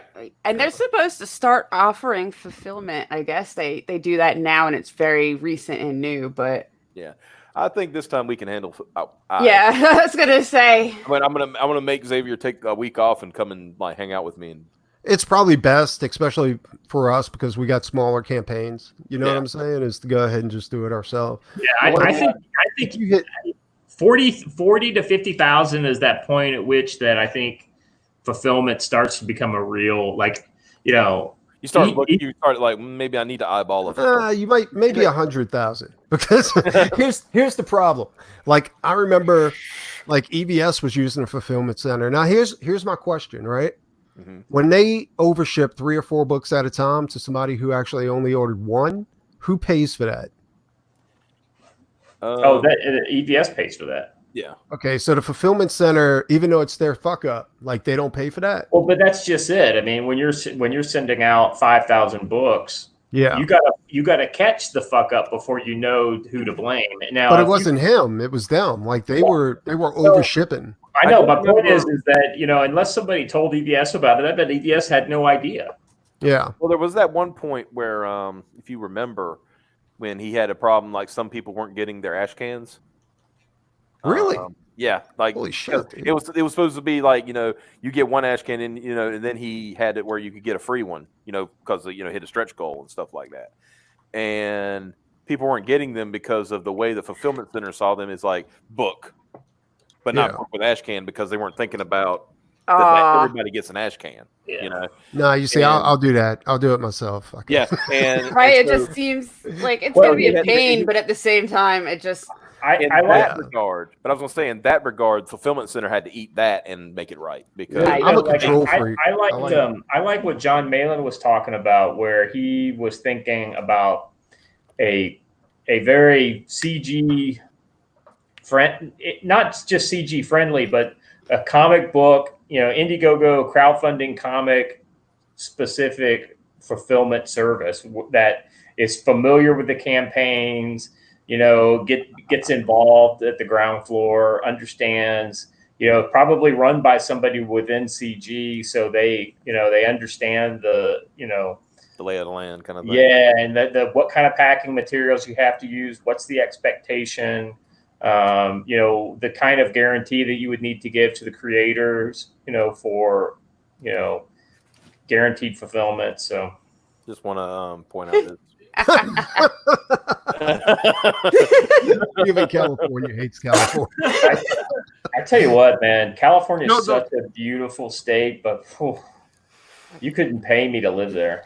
If you look real close here, the little brown spots are just like yeah and yeah and yeah. Those are the spots where people like sniff their own farts. Yeah, if you notice down there in San Diego, that's where the brown map is. The smug is strong with those. No, You know what you've heard of the brown map, Preston? No. Oh, the shit map. Yeah. It's essentially a map where they, California has put up where there will be high levels of shit in this area. Well, that was the San Francisco government. Yeah. Oh, yeah, San Francisco. And one time they showed their like kind of like an overlay of the map, and it was literally just brown, just all brown. Is this a real thing or is it? It's a real thing. Get out of here! Are you serious? Genuous because they were all the reported sightings. So even if it's cleaned up, it's still on the map. So it's whatever. What kind of shit? It's human shit. Really? Yeah. And for the longest time, you weren't allowed to clean it up because if you did or complained about it, you were a racist. What? Who was doing it? Like homeless people, mostly. Homeless. Out of here! Are you serious? Yeah. Just Google San Francisco homeless shit, and hell, even Fox News did something where they showed video of the shit piles in the fucking street. Oh God, dude, that is. No, I wouldn't be able to live there. That's. Yeah, I mean, do you guys live there? Or? No, God, no. I live in Texas. What do you think they do to people like that in Texas? What do you think they do to people like that in Louisiana? Be swimming with the gators. It's funny. If you go look at an aerial like of California, especially Los Angeles right now, because they've been shut down for a few weeks. Yeah, it's amazing to see that there's blue sky in Los Angeles now. Yeah, you can actually see the sky. Yeah, like the roadways are actually not crowded. Yeah, that was the weird thing because even here, like I said, we're in I guess you could call it partial lockdown. Because you can still go to places. You can get groceries, you can go doctors, things like that. But the weird thing was going to like one of our biggest cities, which is Raleigh, the state capital, and it was you could actually get through traffic no problem. It was like going through like where I live, like just country area. I was like, this is weird. I had to take my mom for a doctor's appointment. I looked at her and I said, this is eerie. I was like, I'm wondering if I'm driving into a horror movie, right? No, well, it was like that around here for a little while, and it got even weirder because like they had cops outside of Walmart and shit like that. You know what I'm saying? Like, and they had lines, and they had like the aisles are marked. If you go in like Target and shit like that, like with arrows, and you have to follow the arrows when you're going through. Nobody follows the fucking arrows. No, they Louisiana. don't. Was it you that said that they carded people at Walmart? No, that was Mandy. That's right. She arrived she was going to go early in the morning to go get some groceries or something. If they said she was too young to go to Walmart does that whole for 2 hours, only senior citizens from like 7 to 9 or whatever. Oh, really? Yeah, because used to, most Walmarts usually they were open all night, but then they, shortened their hours. Yeah, now ours was 24-hour. No, it's not. Ours is to 9 o'clock, and they used to be open all night, but now it's 9 o'clock and that's it. Do whatever you can do. She went at 5 and it was closed. She said, "Well, it said open at 7," so she came back at 7 o'clock, and they carded her, and they said, "You're too young to come in." Young lady, can you come back with your mommy? What really sucks is right now this is real, like it's allergy season like crazy up here, because there's pollen, like the fucking I got like plant sex all over my car right now. Fucking trees trying to get their nut on. Yeah, and now like allergy season, it's funny, but the coronavirus symptoms of the coronavirus actually mimic like allergies, like dry cough, stuffy nose. Yeah. And I'm like, dude, and they had this little lady, like she was getting food at I think it was Winn-Dixie or something like that, and she was coughing. She was like, "It's just allergies," and everybody's like clearing around her like she's got the plague, And I was like, "She's got the woo flus. Let's get out of here." I was like, "It's fun. Come get what you want." It's funny because I think Piper and I had the same problem at about the same time. We were both having allergy problems. Yeah, and it was like the same thing. You go somewhere, and you dare not sneeze or anything because you will get the looks. And now you don't wear a mask somewhere. Scott was talking about that earlier before we got online. It's like you literally, if you walk into a store now without a mask, they look at you like you're the weirdo. Yeah, well, at that same grocery store, as you're walking up, they had somebody, like one of their employees over there giving out masks and hand sanitizer if you want it. And I was like, I don't need any of that shit. Just let me come in and get what I need to get. Like that. But honestly, I think it's all way overblown. I don't trust anything that they're saying about it right now, because what I'm hearing is that if you're on hospice and you test positive, but you're not showing any symptoms of, they count it as a COVID death. They count it. Yeah. And I was like, that's not even the same thing. Well, the reason why they're doing that is because the autopsy issue is that it wastes PPE. Every time you do an autopsy, you got to. Well, that was when they decided that you know what, we're not going to waste all these PPE. We're just going to say this guy died of COVID. Move on. This guy died of COVID. Move on. Plus, I heard psychologists are saying that it makes more fear. What were you going to say, Scott? Yeah, go ahead. It's more complicated than that. So what they're doing is they're doing like chest X-rays on people, and if you die and you're COVID-19 positive, and you've got the chest X-rays that shows that you had the fluid in your lungs and things like that, I mean, they're able to essentially deduce a determination without an invasive autopsy. And so, now that being said, there are some states that are doing exactly what you're saying is like, listen, this person, with the blood test comes back positive COVID-19, cause of death, even though it's heart attack, COVID-19. So there are some states, but the thing is, that's a state by state thing. The federal government, is only taking the data of the states. So some states may be doing it right, and other states are like, pencil whipping this shit. And it's kind of a shit show at the moment. I think the one thing that got me was the CDC official numbers went down. Yeah. On deaths. That I was like, that's a little bit strange. Yeah, I'm not saying it doesn't exist. I'm not saying that at all. I'm just saying that. I'll be honest with you. I mean, I've seen I've seen it from the standpoint of how, the military is dealing from it. This is a real deal thing. It's people are dying that the rates of death in New York City almost doubled year on year. For like the month of March. So that means that twice as many people died in New York City that died last year. So what's the difference? Well, COVID's the difference. That being said, that doesn't mean everybody who died in New York, in March died of COVID. So I heard that San Francisco is using this a way to eliminate their shit map. Is that true? It's funny, the shit map has gone down. Isn't it much? I like how you just learned about that like 15 minutes ago, and you've already made a joke out of it. You're going to get along fine around here. Hey, guys, I'm going to have to go, but hey, Preston, we're going to have to talk Grendel sometime.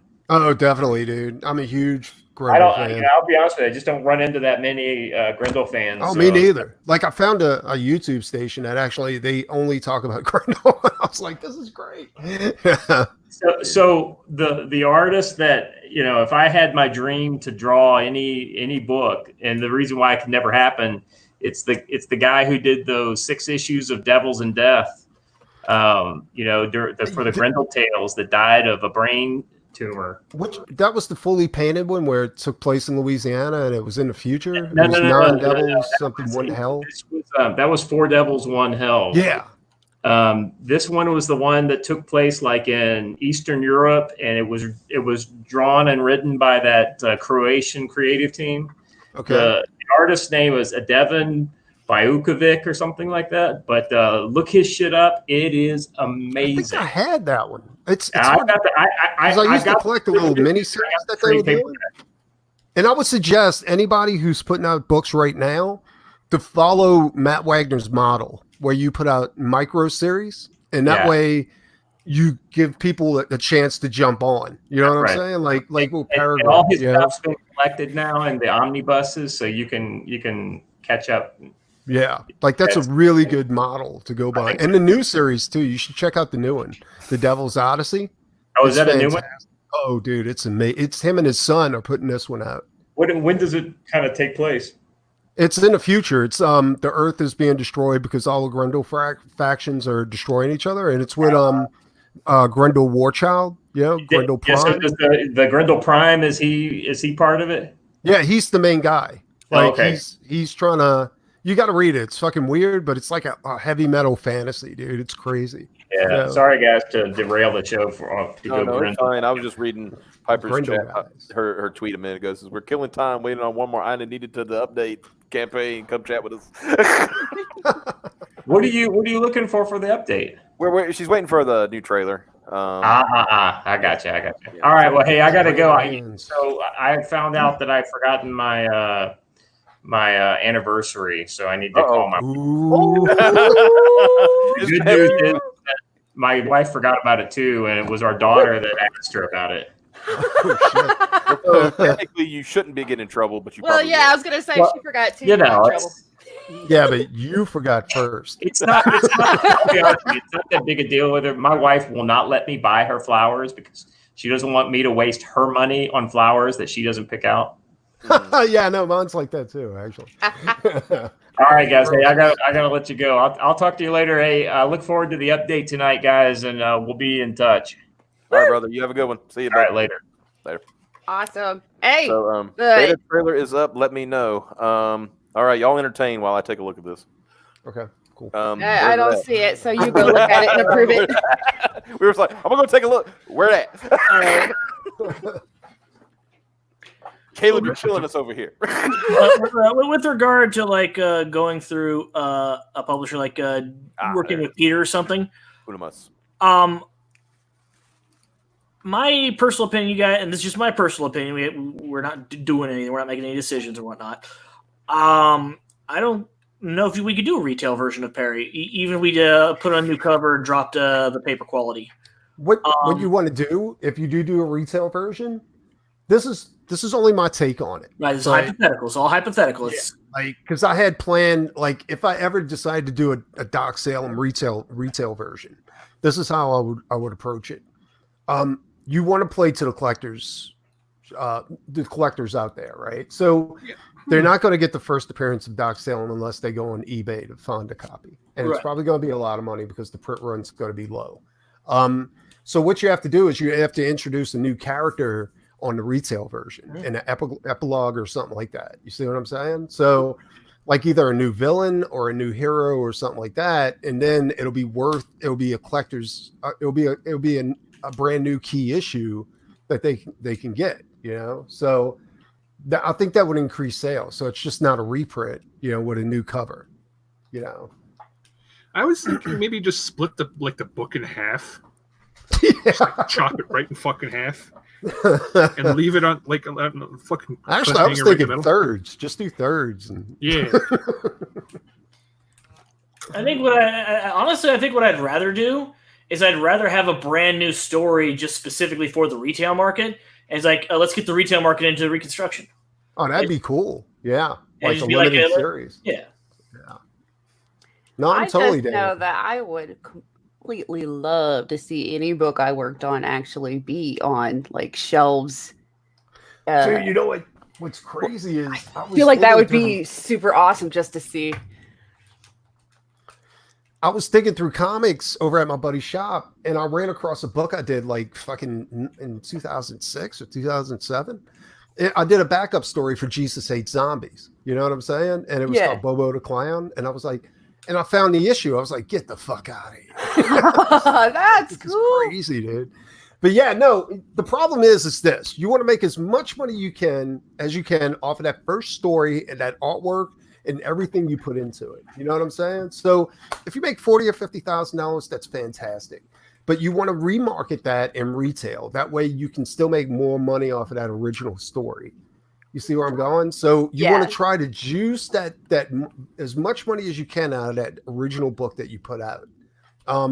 So that's why putting a whole new book out with a new limited like series and all this kind of stuff, it sounds really good, but you're not going to get the maximum punch for your money out of that, you know? And because you still have to pay for art, you still have to pay for all these guys, and your profit margin is going to be so much lower than it would be if you did crowdfunding in the beginning. Yeah. But retail is good to get your character out there, but you have to realize that, you know, it's okay to re-release that #1 issue and do a new cover and maybe do like a 3-page extra story in the back of the book to go ahead and show like something new. That way it can be a collector's issue too, and it's not just another reprint. Yeah. You could even put it in the back, like a 3-page preview of the next one. And then the next one, if they wait for retail, they'll be waiting a long time. But if they look it up, they might be able to get the next one on its campaign first. So they might get hooked on it that way. Yeah. Are we talking about doing a Peregrine without Peregrine? We're going to do it like Garfield without Garfield.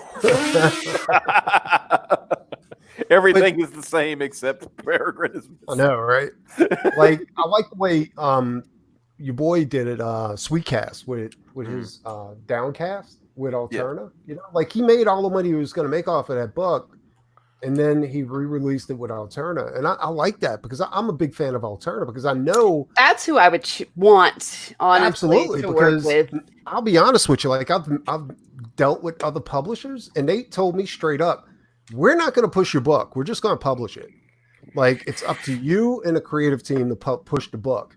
But then I got to create the book, and I got to do all the legwork, and they get all the money because they published it. And I was like, that doesn't seem fair to me. You know what I'm saying? It doesn't seem right at all. But Alterna is the one company where Peter will get online and push every book in his lineup. You know, like, hey, this is the newest issue for this, and fucking this is, you know, and people pay attention, like they're fucking tuned in. Like he's got 1,000 people looking at him at any given time, you know. So I think that was a smart move by your boy with Sweetcast because he's already made all the money he's going to make off of Downcast, at least that version of it, you know. Yeah, that's kind of like I've discussed this with other people, and I think, you know, my thing would be when it comes to a campaign like an Indiegogo campaign, that version of the book, like say Peregrine, or, you know, just for example, you know, Rockabilly Road Trip, Doc Salem, anything like that, that's going to be the absolute ultra best version you're ever going to get. Yes.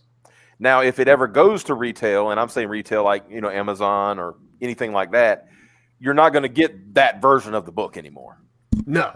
You know, you might get, you know, like our books are, and I'm sure yours, it's just going to be extras inside and, you know, all that stuff, you know, not including perks and, you know, stretch goals, things like that. But it's going to be like, you know, you might have like concept art, you know, in the back and things like that.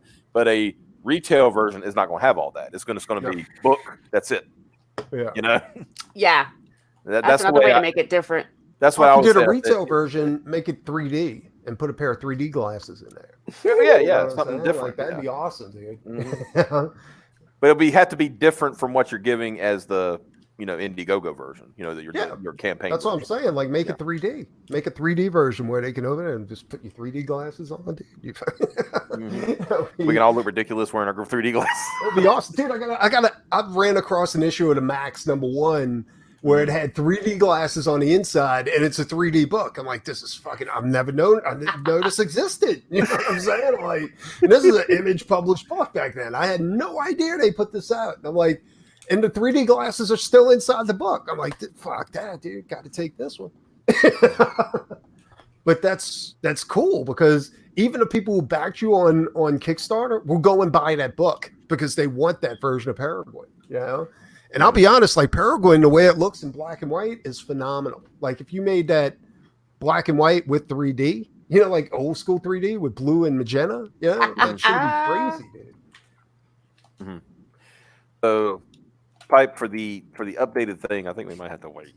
Yeah. Should I just publish the go ahead updates that I did? Go ahead and throw the updates up, and because the trailer I can change on the main page, so I'm not too worried. By the way, as far as I know, I only have 2 sketch cards remaining. Yeah. Buy them. Buy Xavier's sketch cards. There's only two left. His aunt bought the other 2. You dox my aunt. I didn't give her address out, which she lives at. No, I'm kidding. Here she is right now. 612 Wharf Avenue. 612 Wharf Avenue. Right next to Gentlemen's Club. What was the name of that Gentlemen's Club? I don't remember.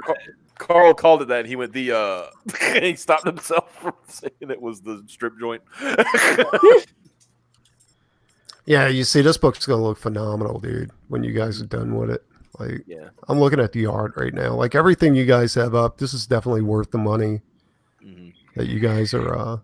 Yeah, I just put the updates on there. So if you're looking at the right version, you'll see the manga cover. Oh, you got a manga cover? Yeah. All right, hold on 1 second. I don't see it. Are you sure it's up there? Like, refresh. No, I'm kidding. I'm joking. Oh, okay. I was like, it's underneath the regular cover. Yeah, that's cool. Who did the manga cover? It was just a guy. You believe it or not, it was a guy that got found in the chat. Oh shit! You got colored pages up too, dude. Yeah. Yeah. Yeah. So the colored pages are up, and some of them, they're not all, they're not all ready yet, but it's now we've now proven that we have colored pages. Yeah. Yeah. It's gonna be in color. We promised.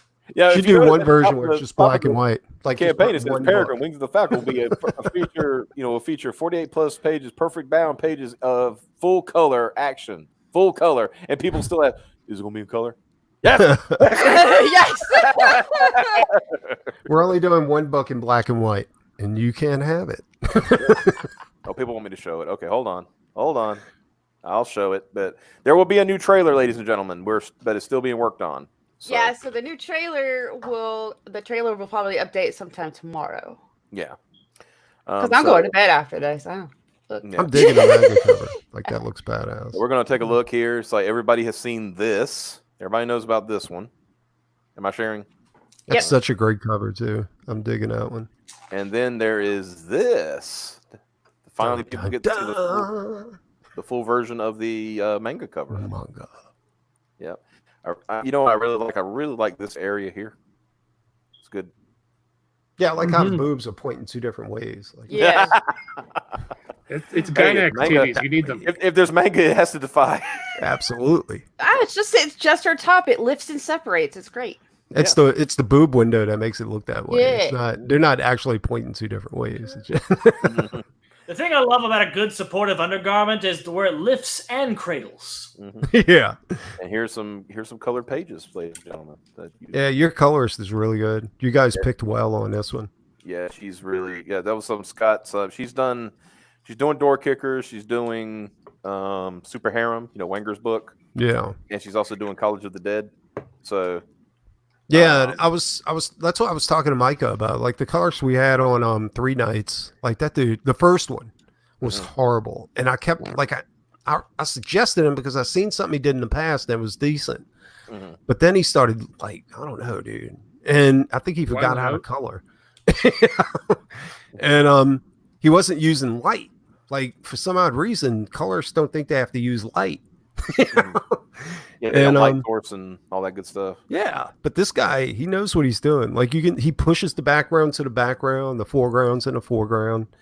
And for some odd reason, not a lot of colorists do that anymore. I don't know. Yeah, but y'all went completely top notch on all of this stuff. So yeah, well, it's like definitely one of those, worth like, you put getting. your best foot forward kind of thing. Yeah. And of course, I think Rockabilly and Doc Salem, those are great books. Yeah, I had. But you're doing all most of that yourself. Doc Salem, and used the one from Rockabilly for Doc Salem. Yeah, because but like I said, except for Piper, we're a bunch of idiots. We don't have no idea what we're doing. Have you seen my YouTube show? I had to single you out because honestly, and I'm tell people, it's like people think I'm kidding. No, Piper's the one that got us on task and get this shit together. Well, women are usually more organized than men. So. Hey, look, because before that we were like, oh, what do we do? She said, all right, here's what we got to do. My fiance, like if I'm today, I'm like, how do I do an oil change on a lawnmower? She's like the instruction manuals and I was like, oh, okay, all right. This is a good point. Hatch makes a good point here. How she does vibrant colors and then dark and dreary colors too. It's really cool. Yeah, that's the thing. It's like you were talking about, Preston. It's a contrast. Yeah, you got to have light, and it can't look flat. You know what I'm saying? Like, and that's the thing is like too many artists they're flattened. They're not doing actually coloring. And well, like for this example, like you could tell that there's sun out, right? Yeah, but at the same time, it's very dreary. Yeah, because it's a very somber moment, and it's like it reflects in this. Yeah, like it's backlit. I like that. Yeah.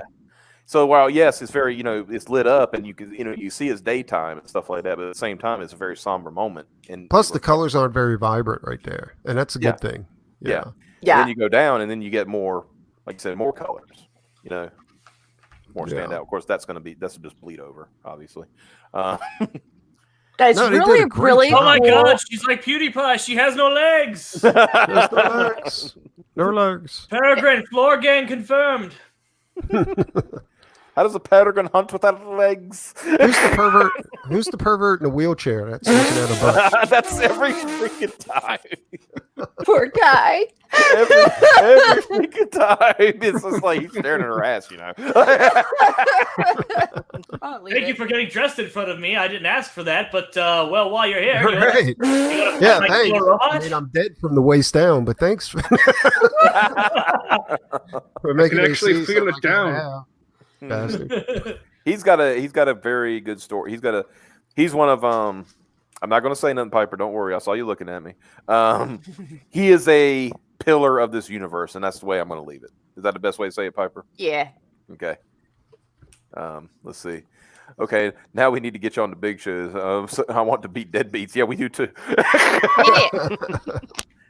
That's kind of like, I don't know. It's kind of like I want to call it spite, but it's like a place of honor that you can beat a book that had like 80 creators on like a million. Oh wait, Deadbeats was that SJW book? Yeah, the one that Infamous and stuff was on and stuff like that. Yeah, Literature Devil. He was talking about. He was trying to get Doc Alpha to beat that, and he did. He fucking smashed it, dude. Yeah. I love it when without beating Deadbeats, you still make more money than any person that worked on Deadbeats. Yeah, because they undersold their book. Every person probably walked away with like $10.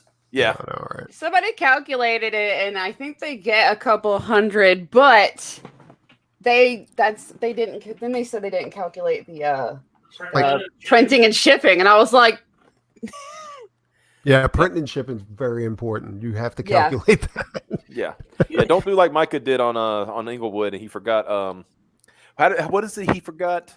He forgot to add in the Gemini mailers. Yeah, and shipping cost. I think.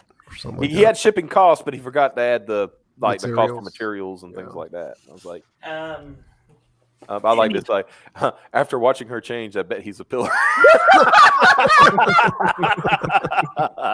Sitting there punching himself in the dick. Work, damn you, work. Well, like that old episode of Family Guy. Wake up, damn it.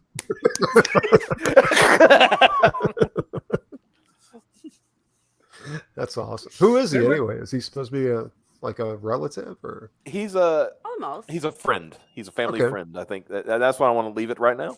is he gay? No. All right, because usually chicks don't have a problem changing in front of gay guys. It's kind of Well, it's supposed to be. If you look, she changes in a different room. It just doesn't show the room in the background while she's doing it. Yeah. It's kind of like, well, yeah, let's scroll up a little bit. It's like, strap. She comes out like, I can't believe I'm wearing this again. And he's just like, yeah, I know. Yeah, I watched you put it on. I can't believe it still fits. You were so tiny back then. My God, crotch has bruises on it now. This is getting into Lolita shit. I don't want to talk about this anymore. Get out of here, No baby. fun anymore. Crap. You're gonna save the world, but it needs to be so sexy. So Yeah, save the world. I want you to say, "What a lovely tea party." Can I ask you a question now? Like, how many books are you guys plan on putting out a year? Like 1 million. No, That'd be great. in seriousness, like I would like to start off with 2. Yeah. But I'm definitely doing it. I want to fulfill 1 and then do the next one, Yeah. This one is pretty much like, since this is the first one, we're gonna be able to use this to time, to give us a good time estimate of turnaround. Well, with Road Trip and Doc Salem, I think I've decided that I want to put 2 issues of each out a year. And if Road Trip or Doc Salem makes enough, I'd like to hire a relief artist to come in and do layouts and breakdowns, and that way I can just come in and do all the detail work. Yeah. And then I'll be able to produce more work per year. But I think like Micah and Brian's books, once I finish those might be the last books I'll work on. Like for other people, and then I'm still gonna do cover projects, stuff like that, but as far as like working on IPs, I think I'm gonna stick to my 3 IPs that I'm gonna have going on, and because I don't feel comfortable, like I don't want people, I want to make sure that they never forget that book that was put out, and that because that cliffhanger, like that eagerness to get the next book because you left on a cliffhanger, it only lasts so long, and you don't want that to spoil. So you want to keep them on the hook, And but yeah, I mean, if you guys can do it, fucking do that shit, dude. Like like every 2 months, put out a book. Yeah, that would be amazing. Yeah, like I said, and it's all about like how how you space it. Like if you get it down pat, as they say, and it says like, all right, I know I can do a campaign, run it for 2 months, get my money, print it, ship it, go right into the next one. Well, like once people know that you're going to fulfill, you can probably run a campaign once the other campaign's gone into fulfillment. You see what I'm saying? Like, start a new one while this one's fulfilling, and then when that one starts fulfilling, like start a new one. So you can. But for our first one, I definitely want to fulfill that one, and then. Oh no, you have to. Yeah, and then that's roll the into mistake another. I made. Like I should have fulfilled Road Trip first. But I mean, I'm very transparent. Like all the updates show like packages of Gemini mailers coming in. My trade paperbacks are right behind me. So I'm very upfront with all of my backers. Like I appreciate every goddamn one of them. Yeah, it's same. We're the same way. It's like we every time it's kind of exciting every time you see it jump, like just one, you're like, yay, like I know, right? And then I want to say, who backed it? Right. It's funny, like I said, no docs or anything, but it's funny when you go through your list and you see names that are familiar, like from emails, like the name might be familiar, but you see the email that's like a Twitter name, and you're like, oh, okay, that's cool. What's funny is so Malin, he mentioned, he was like, hey, I backed your book, like Rockabilly Road Trip. He's like, I'm gonna have you on the show, just tag me in a post and I'll go ahead and reply to it, but he never did. So I was like, well, it's fine, I got his email address. He backed the book. He put the wrong email address. Oh. I was like, and it bounced back. I was like, that fucking dick. What was funny is like when we did our because I know a lot of people have problems with drawn in tears. Like they'll do a book, and do a draw in tear, and then they can't get in touch with the person that needs to be drawn in, right? So we made very special care. I can't open it anymore, but if you looked at it when it was still, they were still available. on the drawing tiers, it says make sure you have an accurate email address that we can get in touch with you. You know? Yeah, you don't want to do snail mail back and forth. Right. Yeah. But they had I've actually tried to work it to where I don't have to do any like custom art. You know what I'm saying? Like I don't want to do a lot of sketch cards or because I don't want to tie myself up with that at the end. It's so easy to say, well, I'll just throw in a commission. Yeah, and the thing is, make sure you limit yourself if you're going to do that. Like Piper she's on the hook for 8. Yeah. Cards, right. See, that's the thing. I was going to say, but at least they're sketch cards. The nice thing about having a team is I have time to do those because everybody else is doing something too. Yeah, exactly. That's the thing. And it because if I had to also tie myself to that means during fulfillment, I can't go ahead and work on, Micah or Brian's book or even, work on Doc Salem or any of that stuff. I'd be tying myself down with fulfillment, Yeah. And the key thing I've always tell people, and I think a lot of people are learning it too, limit your, thing. Yeah. Yeah. How much you have to actually do to kind of fulfill. Don't bite off more than you could chew. Less is more. I think it was on Rocket Gal where they didn't limit the original page art. And the thing is, Peter Gilmore is doing it digitally, but what he's doing is redrawing it traditionally. No, what he didn't limit was him doing sketch cards. That's what it was. He didn't limit his. He didn't put a limit on it, and so he was joking and said, like, "Well, if it comes down to it, a lot of the sketch cards might be of the Mole Men." Well, yeah, I know, right? Well, they had another person that didn't do that too was Death Sworn. Carl. Yeah. Yeah, Carl. I don't think he expected it to kick up to like $30,000. Yeah. But he offered sketch cards too, and I was like, "Fuck, dude, that's a lot of sketch cards." Yeah. I'm used to knocking out 100 or 2 sketch cards, and that's no big deal. Like that's less than a week's work, But oh my god, dude, I can't even imagine 1,000 or 2,000. And we talked about it, here too. It's like we ever need to do sketch cards, we're gonna kind of like do that. It's like we'll do 4, we'll get another artist to do it. Which if you buy my last 2 sketch cards. We have another artist lined up who's prepared to do a series of 4. There you go. So it's like we're rolling all. We're not going to have them all up there once. That is unless you're the artist on the book and you're like body artist of. Yeah. Then you kind of fuck yourself. I just wanted to point out Doc Hogg, hail ladies and gents, because he is one of the backers who bought the one of the draw-in tiers. Yep. So, nice. He was on the show with us when he bought it. Yeah, pretty much. That fancy one. But almost at 20K. Yeah, I mean, oh really? Did somebody else? Let me take a look here. We got a little bit. Nope. But no, I know what he's saying. It's almost as a stand. It's like what we're 200 and some away, 215 from 20K. And if you get that 20K, we're talking trading cards, and you will get a standard trading card, which will be a Peregrine trading card. And then you will get a special edition. Only the first 500 backers now will get a special edition foil, hollow foil. Yeah, I say foil, hollow foil, however you want to say. Whatever. Well, I put holographic because that's what you said. Should I put foil? Just go change it to foil, just so it's. Okay. I'm gonna go look at because the site that they do them on. I do them on. I think it's foil, but I might. I'll get you right. It's gonna be foil. So just say foil. All right, I'll go back. Yeah, but anyway, there'll be a special foil with her training outfit on. So the outfit that you see in some of those pictures. Mm-hmm.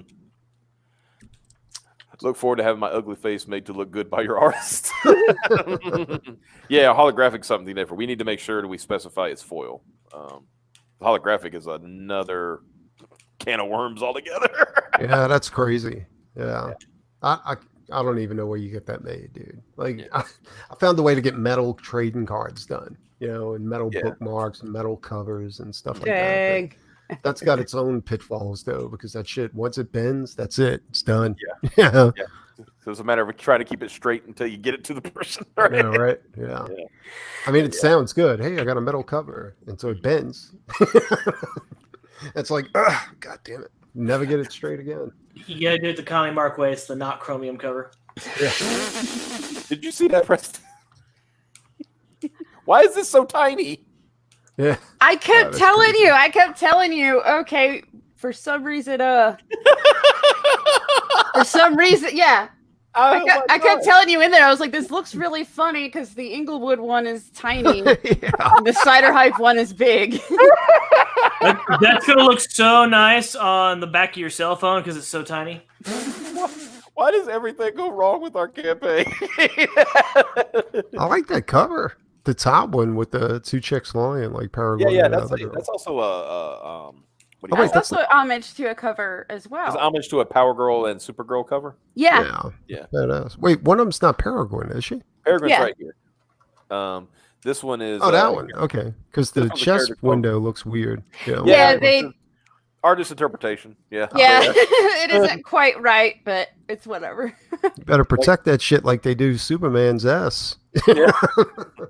Like that's not the S shield. Go back and do it again.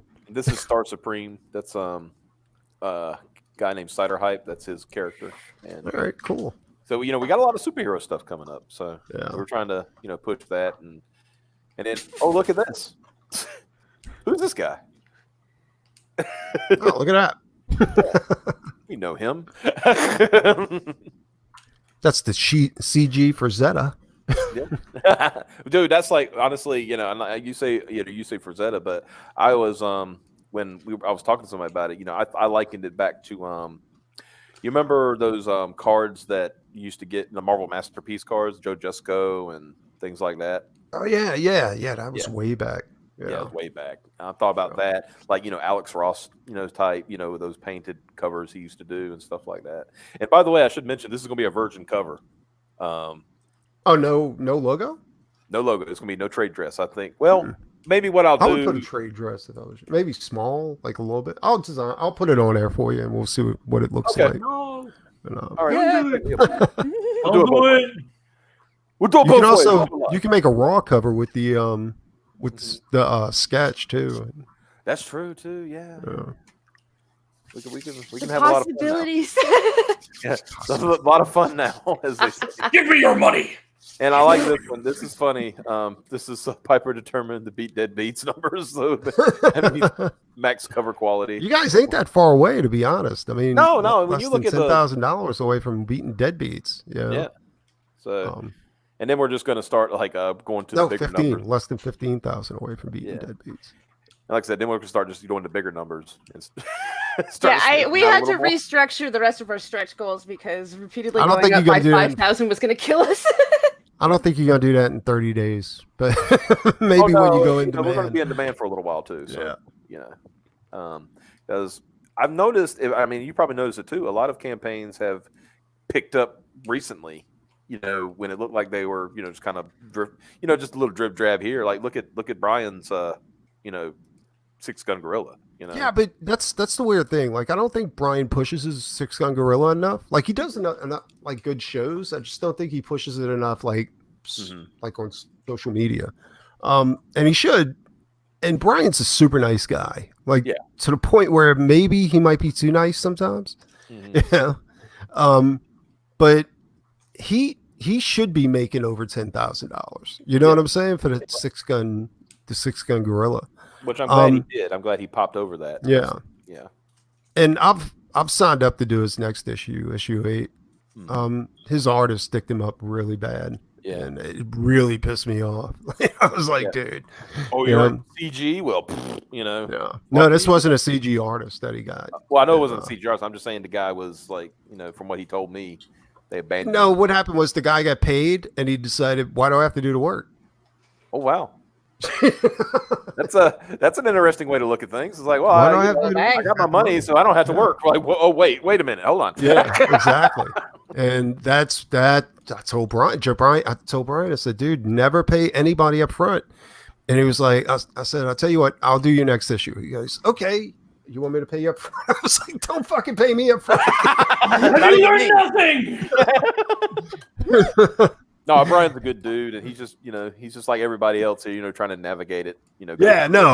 Absolutely. And I told him, I said, I never take money up front. I was like, after I do a page, you can pay me for it. I said, don't give me the money beforehand. Yes, it's kind of like what we, the deal we got with Doug is like, he does a certain amount and then, then he gets paid. Absolutely, and it should be that way. I mean, there's nothing wrong with putting a deposit up, right? You know what I'm saying? Yeah. But don't pay for the page before it's done. You know what I'm saying? And because it makes a lot of people lazy, dude. And I've seen like the reason why I got into comics. Well, the way I got into comics was I hooked up with an indie artist that had paid his artist up front, and they ran off with it. And he was like, "I need to finish this issue, but I ain't got a lot of money." I was like, "I'll do it. How much you got left?" And he was like, so I knocked it out. But I told him, I said, "Don't pay me up front," and I've worked that way ever since. You know what I'm saying? So it seems to be a good way to work. To be honest, I hold all the cards. If you want the artwork, the high res artwork, you got to pay for it. But at least it's done. Right. And that's a big step in the right direction. So I want to point out, he said that Six Gun Gorilla is number 3 on the list of next books to back. And I want to say this guy, Michael Bancroft, he is like skyrocketed. He's killing it. Yeah. Of course, he came on the right show to get started. Here. He almost got hit funded live here on the air. Yeah. Back doc sell him first. If there's time. If there's time, then go and do Six Gun Gorilla. Is Six Gun in demand still? What I didn't know, like I thought once the campaign ended, you couldn't go in demand. But apparently because he let it lapse into being done, and then he went back and he put it in demand. So it's in demand now. If you get out of them, accidentally go out of demand, well, you didn't click that button, as they say. Yeah. Then you lose out, but I think you could email them and they'll put it in demand for you. Yeah, well, I think he's in demand now, so he's good to go. He is, So he's at 12,000 and he got up to 12K. Yeah, so that's fucking great, dude. I love to see Brian doing well, like him, Vinny, all those guys, dude. Yeah, and I got to say, like Vinny, all those guys who have platforms, like Vinny hosts anybody, dude. If you're CG, he'll put you up there. And throw you out. So him, Micah, all those guys, and you guys too. Like, I mean, all you guys. And I like that because I think that's what CG is supposed to be. It's supposed to be a community. We try to help out because people, and I think it's a misnomer that people got early on in CG that you had to be on Ethan's channel to get noticed. But the thing helps. I ain't gonna lie. It helps. It would definitely help. It definitely helps. I mean, just like Piper being on Cecil's, stream twice, that was probably worth $2,000 on our campaign. Yeah, but if you can't play the minor leagues, you'll still do well. It just won't be. It'll be a game of inches. It won't be a game of miles. If you can bet, $300-$400 every few days, then you're doing good. That's the way I look at it. Well, like the way it works for me and Doc Salem, like I still got 15 days left, but for some odd reason, I never get backers during the day except for today. But when I wake up in the morning, there's at least 1 or 2 new backers on it. So, and I know it's not a lot and it's not really making a huge difference, but like I tell everybody, game of inches. Yeah, that's right. Yeah. Yeah. So, it's like, that's it's what like I told my ex. It's a game of inches, baby. Yeah. We're going to start out with a half. Well, there you go. Doc Hawk says, being on Cecil's worth close to 500 for him. So there you go. Well, I got to tell you, Literature Devil. When I launched on Literature Devil, I think it was one of them. I made $800. I think it was, and it was the Literature Devil. I think it was Road Trip. Like I was on Road Trip, and it was like $600 to $800 on his channel, and then War Campaign. When I did a special on air, I mean, it just went. I think it was $800 more on War Campaign. Yeah. So there's support. There's all these guys that have support, that are there for you. You just have to do what you have to get your fucking book done and deliver it to them. You know what I'm saying? Also, and as I tell every creator, don't be afraid to approach show people, people who do shows, because I've seen some people think that they're supposed to be approached. Well, sometimes I do. Sometimes I will do that. I will go to them and I say, "Hey, you want to put your book on?" Yeah. But I'll ask once. If I get ignored, I'm not going to go and keep asking. You know what I'm saying? Right. Because it just becomes a pain in the ass, and I don't want to do that. But but when it comes down to it, if you ask and it does, like you said, asking once. Hey, if you at least asked, that's the way I look at it. The worst we could say is no, and we're probably not going to do that. Yeah. I mean, if it's a no, it's a no. Like, hey, I don't do interviews anymore or something like that. No problem, dude. Yeah. No big deal. I get that. I get interviews can be boring unless you're a good host and you can, make it to where it's not, where you can bring some stupidity into it. Yeah. Right. Kind of like with we did me, with the shit map and on mud wrestling. Like every time I do a show, I have to go ahead and negotiate with YouTube the next morning and be like, come on, I pulled everything off of your site. It can't be illegal. I saw somebody earlier in the chat said that, like, did you get that video cleared up from the other day or something? Yeah, it's every time I do a video. Like one time I just had a bathing suit contest. They're like, you can't put that up. I was like, it was on your channel. This is off your platform. And then they had this chick doing yoga, and she's like, well, but she's doing all these sensual moves and stuff. And I'm like, and they're like, and the next morning I'll wake up, I'm like, where's the video? I was like, fuck, they took it down again. It sounds like you're playing chicken with YouTube. You can't just put the entire call on the video on your YouTube channel. shouldn't put shit like that up if they don't want me putting it up. And then mud wrestling, like they had a bunch, like I had two chicks mud wrestling, then I had chicks in a trailer park fight and shit like that, and it was all because I knew that if I tried to do what you guys are doing or anybody else, I would fail because I'm not that type of host, right? Yeah. But if I tried the Howard Stern approach, well, some people have different ways of doing things. I was gonna say, different shows have different. Like I go and watch Wingers when I can, and it's way different from this one or any other show I go and watch. Yeah, Wingers is strange. But it still works. But that's how it works. It just works. Yeah, he's got all kinds of different, subjects and that he goes over. It's not just comic book stuff, And of course, we sometimes do that too when we were just hang out. It's like, hey, you want to talk about this stupid movie? Yeah, let's do that. All right, I'll come on there. Come on your channel.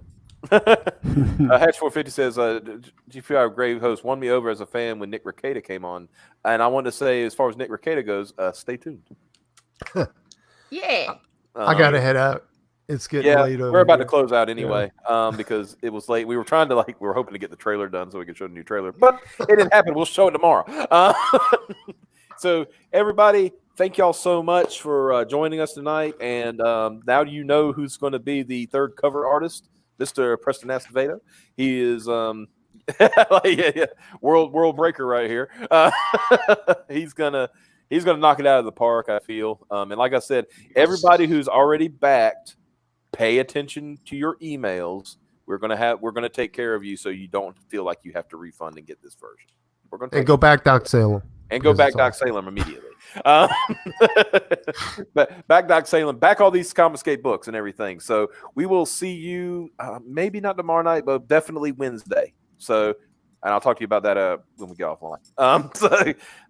Y'all have a good one, and we will see y'all later. Good night. Bye-bye. Game over, yeah!